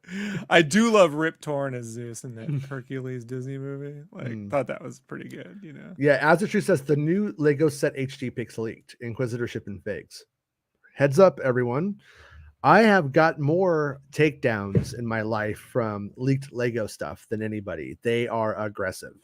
So if you're doing a YouTube video or you're posting on social media, watch out, because you could get your thing deleted by the wrong, like them sending a cease and desist to Twitter or whatever. So just be careful with that stuff. I was telling Santa today that when that stuff leaked, I was like, I don't think you should show it. But it does once again confirm the scoop I revealed on X-Wing show, that it's called the Scythe. That was confirmed. So well, people don't know Lego is actually Swedish for litigious. It's true. What? It's true. I love you, Lego. They always invite me to Legoland, so I love them. Baymax says proper 80s horror terrified kids, and we all turned out okay, right? Yeah, I don't know. What was it? Oh yeah, last night. By the way, just so everybody knows, my daughter, we have a thing where she spends 15 minutes before bed picking out a movie, watches 1 minute and goes to sleep. So I don't have to watch any movie, but we like go over movies. And last night she was hell-bent on The Exorcist. And I'm like, Exorcist starts with that whole thing, you know, in Iraq and everything. So we turn it on, and I'm like, okay, fine. We put it on. We're going through the Iraq stuff, and she goes, you know what I like about this part? I'm like, what's that? She's it's just like, okay, what's that movie, that Disney Plus series we just saw? with Poe Dameron. Moon Knight. Moon Knight. She's all, this is just like Poe. Moon Knight. And I was like, yeah, The Exorcist. because it starts off in Iraq with them digging up the Pazuzu statue. Oh, okay. And so she's like seeing all that, and she's like, yeah. So she just like thought it was like Moon Knight, and then I like I'm like, yeah. I like look over and she's sleeping. I'm like, okay, turn it off. We'll never go back to it, so it's fine. I got some. I have to debunk this. Dude. Legos. You should not eat Legos. They are not Danishes. Legos are not strudel. Legos are not for eating. Don't eat your Legos, Mark. Don't Crawling let Rob. Chaos. Again, Legos are not. Do not eat them. They do not go well with cream cheese. They don't go well with the coffee. Don't eat them. I beg to differ. I just disagree with you. I just think that, I mean, you haven't lived until you shit out plastic bricks. That's what I say. It's the key to eating Tim Tams. Yeah, it was pretty funny. Chris, our buddy Chris, who does a show with us sometimes, is in Australia, and he was like, "Hey, I'm going to send you something." So he sent me like some box of Tim Tams and some Vegemite. Hated the Vegemite, love the Tim Tams, but like literally he sends them to me, sends them all over from Australia. I mean, these are great. And I go to Target like the next day, and there's Tim Tams in the store at Target. Right. You can buy them here. I'm like, oh, Yeah. that's good. You can buy them everywhere. Yeah. So, all right, I went way back too far. I don't know where I'm at now. Thanks, Rob. We're having to fucking talk about dirty anus. But I was just trying to tell them it's not good. They're not for brunch. Don't eat them. It's ridiculous. okay. All right, that's fair. Bad move. I can't endorse that. Okay, so Mark got a PS5. Good job, dude. It looks like my new Xbox will be coming on around I think it was the 8th of June, I think is what it said. So I'll be able to play something new around the 8th. So Mark asked, do you think the governor talking be an Obi-Wan? Oh, Governor Tarkin? Is that what it probably means? I haven't heard anything about Tarkin. I don't think so. I don't think Tarkin's in it. Especially if they're on their phone. Sometimes it auto corrects. Yeah. Hey, 2 Star Wars Network says, I like He-Man. I have the power. I like He-Man too. He does have the power. Can't remember. As it says, I can't remember. He plugs into a wall. It's unfair. Yeah. Like if I ran on batteries, I'd have the power too. Fucking robots, man. I can't remember if you showed the article last week on stream, but one of the execs said KOTOR remake news in next several months, so nothing this side of summer. So you're saying no celebration, or were they implying celebration? But yeah, we did go over like the leak stuff about that. Also, Saber Interactive, who supported Halo games previously, are now supporting S-Fire on KOTOR. Oh, interesting. Well, Morgan, the Obi-Wan and Maul second duel lasts all of 2 seconds. Yeah. It was, and what sucks about that is I like the idea of it, but that was just because they wanted to make they don't have a budget. They had to make it cheap. So you make it like this, like, dramatic thing. It's working within your confines, but it does mean if they retell it, it has to be 2 moves. And I like it conceptually, but it means like Darth Vader is somehow, if Maul was to go up against Darth Vader would do Maul in 2 moves too. I just don't really like that idea, personally. But he isn't an alpha, says Hello Me. There is one story they could do with Obi-Wan season 2. If they didn't want to do more Boba, is the season 2 is Obi-Wan going out to find Mace. Yeah. Nothing about that would break canon. You know what I mean? Like, it would be a story that he could have done off planet, like go why, all of that would line up. The ages line up, everything lines up. Like, you could do that story. Ma Kichut says, tomorrow is the day we're supposed to watch Obi-Wan originally. I hope they at least give us minutes glimpse of the first episode. Forgive me for my bad English. I'm still learning. Oh, no worries, dude. That's great English. You did a great job. Yeah, I'm hoping too. I'm hoping that there's something tomorrow, but we're so close. At this point, not really sure if they're going to drop too many more bombs, so to speak. You know what I mean? Like, and they're giving us 2 episodes that first night. So, but we're almost there. I mean, today's the 24th, and so in 2 days' time, me and Rob will be staying up late.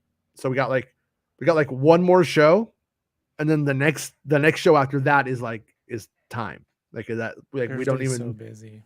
You know what I mean? Yeah, it's like, and on Thursday, so I'm almost thinking on Thursday we won't do our normal show. Maybe we will, or maybe I will. You don't have to, but maybe I will, maybe I will. I'm not sure yet. I haven't decided. But we're both seeing Top Gun, and then if we feel super pumped, we might get on and talk about Top Gun on the show for a few minutes. If not, we'll do that Saturday. It's kind of our tentative plan, right? That's if I'm not trying to misspeak for us here, but I think that was like our general idea. And then that night we're staying up and watching Kenobi, and I want to try to do like a watch party with you guys. Want to give it a try, see how it goes. And it might be kind of boring, to be honest with you. I don't know. It might be exciting, but I'm not gonna perform for you guys like a monkey. I'm like, oh my god, you brought in the Opie, you fuck! Like, you gotta feed the algorithm. Yeah, you I'm gotta not gonna feed do it.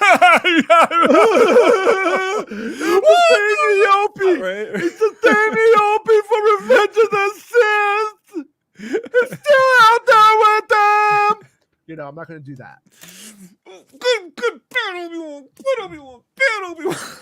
He's so sad. His best friend is a robot man now. I'm not going to do that. I don't have a paper bag. I was going to inhale into a paper. But bag. if you want the experience of what it would like, maybe to just be hanging out with me and Rob on the couch, not talking too much because I'm trying to watch the show.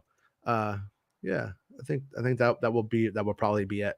So it might be fun, but up to you guys. Whether you do or not.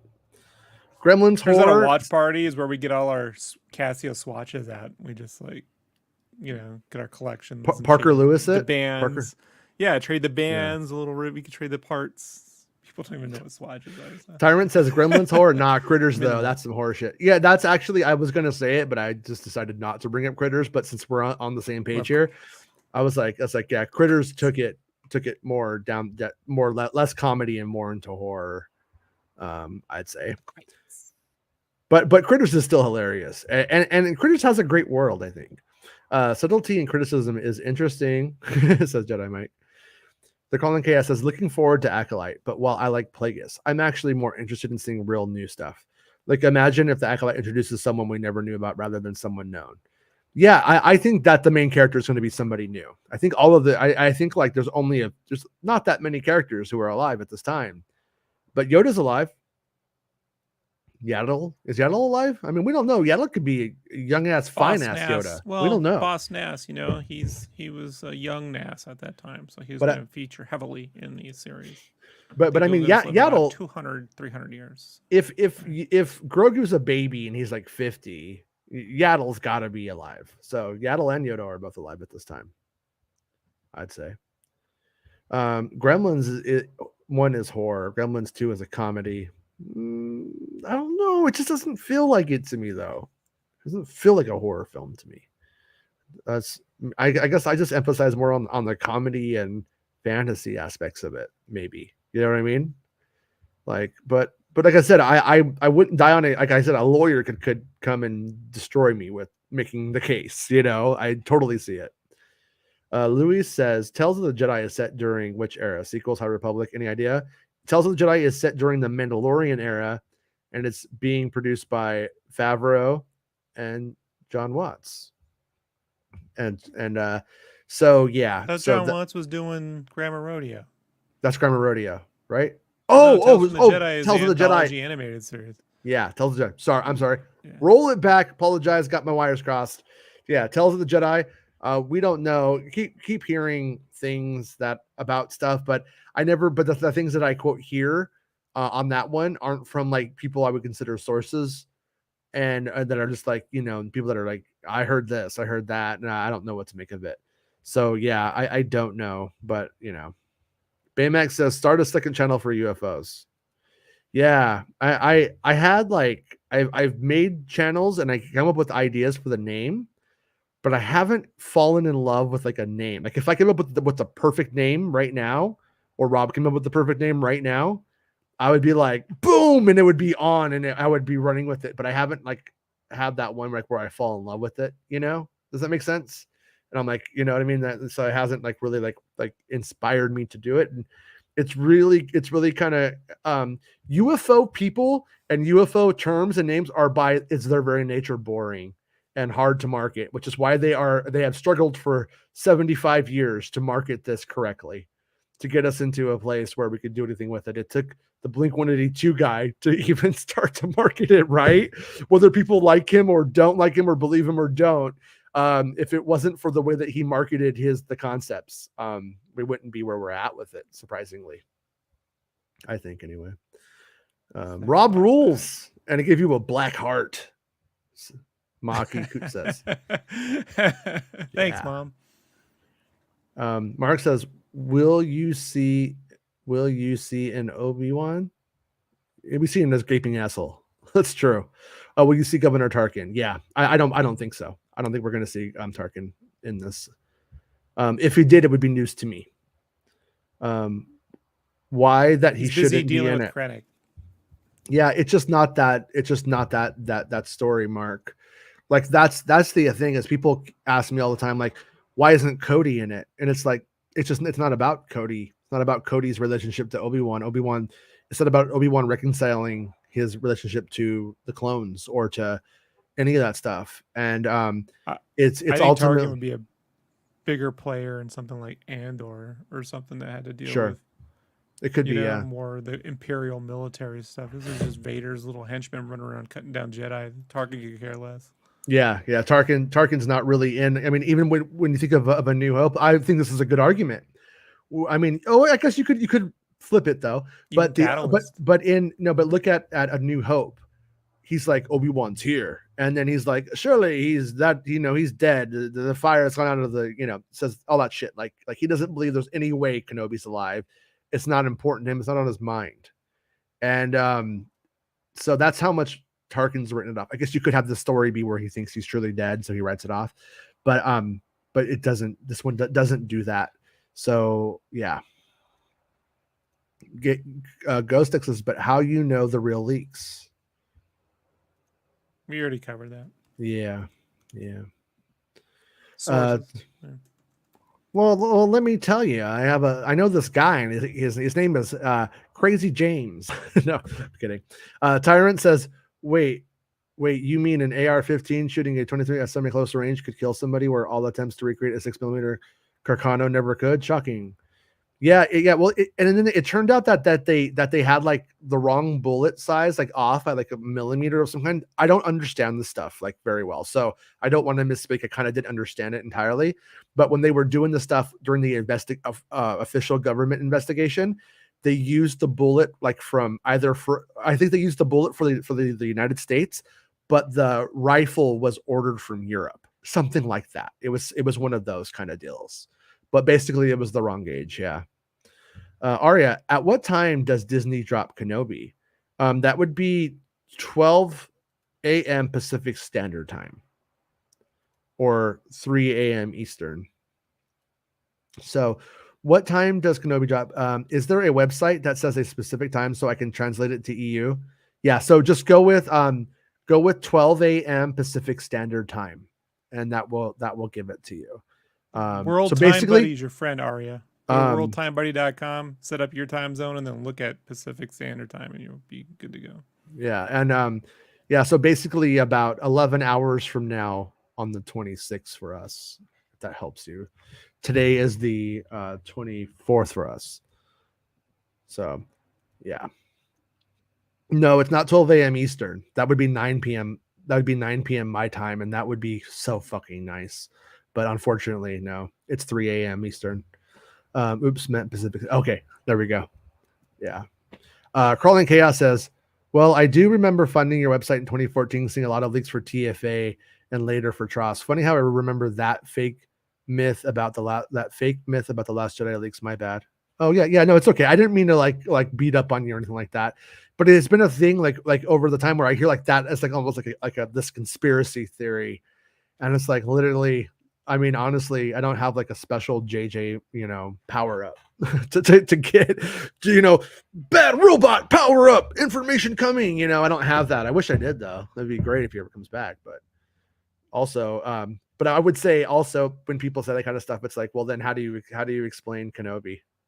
Explain my getting the leaks on Kenobi, getting my leaks on Force Awakens. I mean, like Force Awakens and Kenobi couldn't be more further apart, So it just has to do with the way I do's it. Maybe someday those corporations should hire me to stop leaking and tell them how it happens and help them stop leaks. I would totally go sell out. I wouldn't sell out my sources, but I would sell out the whole concept of spoiling and become a Catch Me If You Can reformed ex-spoiler who now works for the good guys for a bunch of money.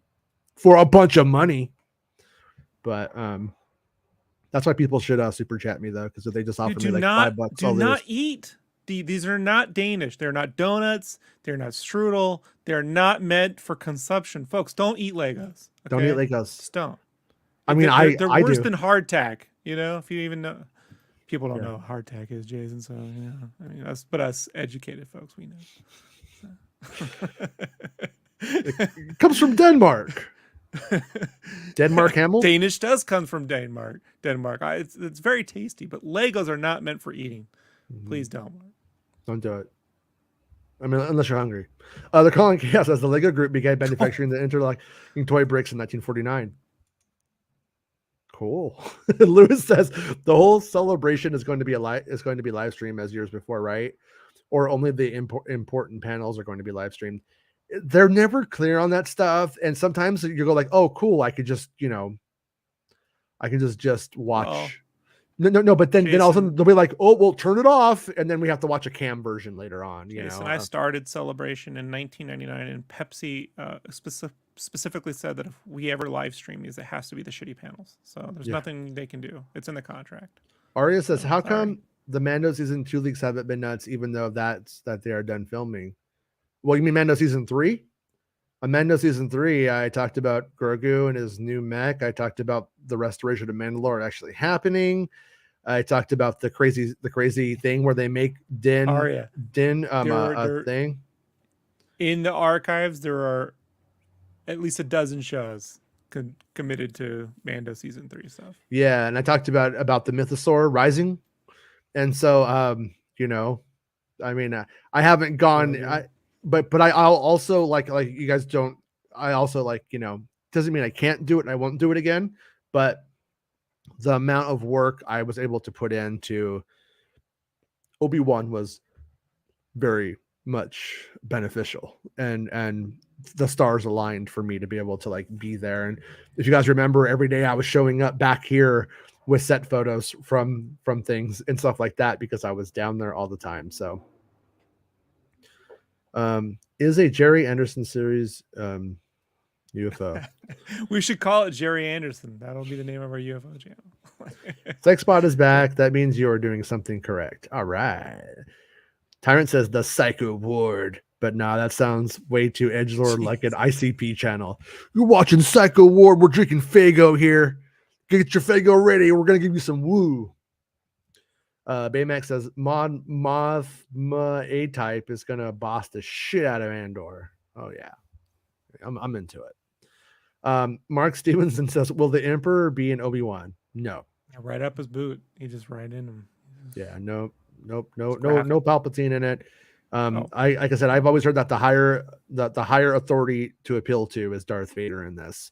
So they're not really down. Like they want Darth Vader to feel, menacing and looming. If you put Palpatine in it, he immediately, makes him look like a beta. Sorry, I hate that talk. It's so stupid. Vader beta. Yeah. Beta Vader. Amy Tora Strom. Will Cody be in the Bad Batch season 2? I do not know anything about the Bad Batch season 2. I will be straight up with you. Animation isn't the ways that you have to go through to get stuff. Would require me to learn a different language. I just can't do it. I should be able to, but I just can't. Haven't. Peter Griffin says, "Did Santa put up his prediction homework?" Oh yeah. I was going to do it today, but we're already I didn't realize we're 2 hours and 20 minutes into the show already, so sorry about that. But tomorrow we'll do our Santa's predictions for Kenobi. We'll make sure to do those tomorrow. Oh, nice. Yeah. Can't wait. We should really save those for the day before. I don't like doing because I'll forget them if they're like 3 days. Yeah. You know. Yeah. Yeah. Santa's like, oh, you're making it difficult on Santa. Gotta tally all these up. Sorry. All right. Fandom Empire. I'm gonna read a text message you just sent me. Hey man, I'm at work listening to the stream. I'm definitely behind, but if you guys are, but the horror suspense question for me is easy. Limited series Mike Flanagan. I don't think there's anyone better right now. Is that the brother of Walt Flanagan with Walt Flanagan's dog? Walt Flanagan's dog. Legos are toys. Legos are not food. You cannot eat Legos. What he's Yeah, selling. don't eat them. Animal eats everything. Animal. He's animal. Don't do it. Animal. Yeah. The Legos taste so good. Junk box knows. A little bit of junk box. They also have a Legoland in Denmark. Yeah. I go to the Legoland down they're here. From Denmark, Legos. Jason, I don't know if you're aware of that. But really? in Sweden, it's pronounced litigious. What? So, yeah. Yeah. And Arya meant 3. Don't yeah. eat them.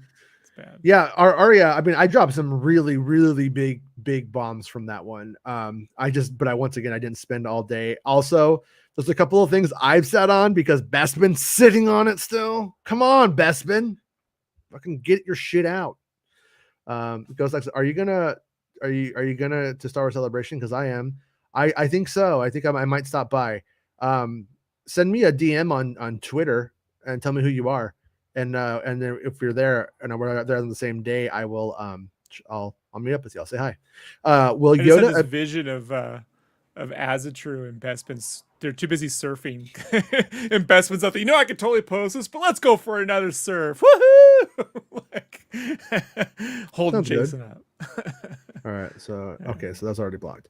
Will Yoda appear in Obi-Wan? No, we thought Yoda might, and but I've been told no Yoda in Obi-Wan, unfortunately. 528 PR Doors immuno-friendly downtown Disney Star Wars trading post. # Team Sheev meetup info on Discord. Cool. Yeah, that's on Saturday. I think I could probably do that. So I plan on going. I would love to hang out with you guys.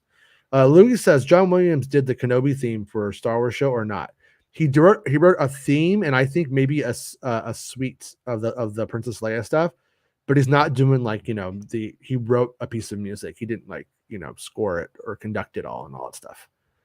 UFO tube. That's not bad. Maymax. Not bad. Not bad at all. Right? Well, the thing with it is that like we can make a channel called UFO tube and somebody else can do it too. YouTube lets people make the same channel name. It's ridiculous. And then it's really strange. Like I tested, I couldn't make Star Wars. They wouldn't let me, but I could make Star Trek with no space. Just wanted to see if I could, and you could. UFO tube. Gotta go. Thanks for the stream. Fortnite is calling me. Nice. Yeah. Save up those V-Bucks for Kenobi next couple days. This fucking bots, bro. Man, they're on it. Yeah, I have to turn it to subscribers only next time. If we get to meet, today we met late, but if we meet up early and you ever remember, ask me if I've turned it to a channel subscribers only. That's what gets rid of it. Yeah, they can just wait for the thing to ingest the unsubscribers. How about that? Ahsoka will have Emerald Thrawn. It's true. Qui-Gon will be in Obi-Wan. Well, I didn't say they go that far. Are we getting Cad Bane in Obi-Wan or Cody? No. It's not a cameo heavy show. It's not. Mark says Ewan on the one show did say that John Williams is doing the soundtrack for Obi-Wan. He just wrote a piece of music and handed it over to the person who's scoring it. What's her name? I'm trying to think on her name right now. I'm sorry, apologize for that. But yeah, he wrote the Obi-Wan theme song, like the notes, and handed it over to the person who's doing the music. And I think he may have written a suite as well. So yeah. All right, but we're gonna call it a show because we've gone really, really long. And wait, that is not cameos, bro. That is messed up. Tyrant says, I will hand out a few 1-month memberships during celebration. Membership gifting is now enabled on your channel. Oh, sweet. That's really nice of you, dude. That's really, really cool. The UFO show name ideal before disclosure. Ooh, it's pretty good. Okay. A lot of big words. It's true. I can't spell disclosure. I'm kidding. I Oh. can't. I'm kidding. I can't. I'm not dumb. All right. I am. Look at this face. This look like a smart man to you? I can't spell. But we'll be thank you to everyone. Don't eat Legos. Yeah, everyone, all 52 of you who liked the video or who are still here. I assume you liked the video, so please like the video, and subscribe to the channel if you haven't. And we're going to be going live randomly a lot in the next couple of days, so make sure you have the bell thing notified, so that way you know when we are live and when we put out something, because you're going to want to see that. We call that bell art. Yeah, Ring the art bell. The art bell. Ring the art bell. And yeah, and we'll be back tomorrow talking about the Star Wars news and all that kind of stuff at 11 a.m. Pacific Standard Time is the plan. And thanks to everyone for hanging out with us. You guys are the best in the West. And yeah, you could or you could die like the rest. Burn. It's the end of the show. Come on, let's go. Hey! It's the end of the show. Come on, let's go. Hey! It's the end of the show. Come on, let's go. Hey! You know you should go. Come on, let's go. It's not about spaceships.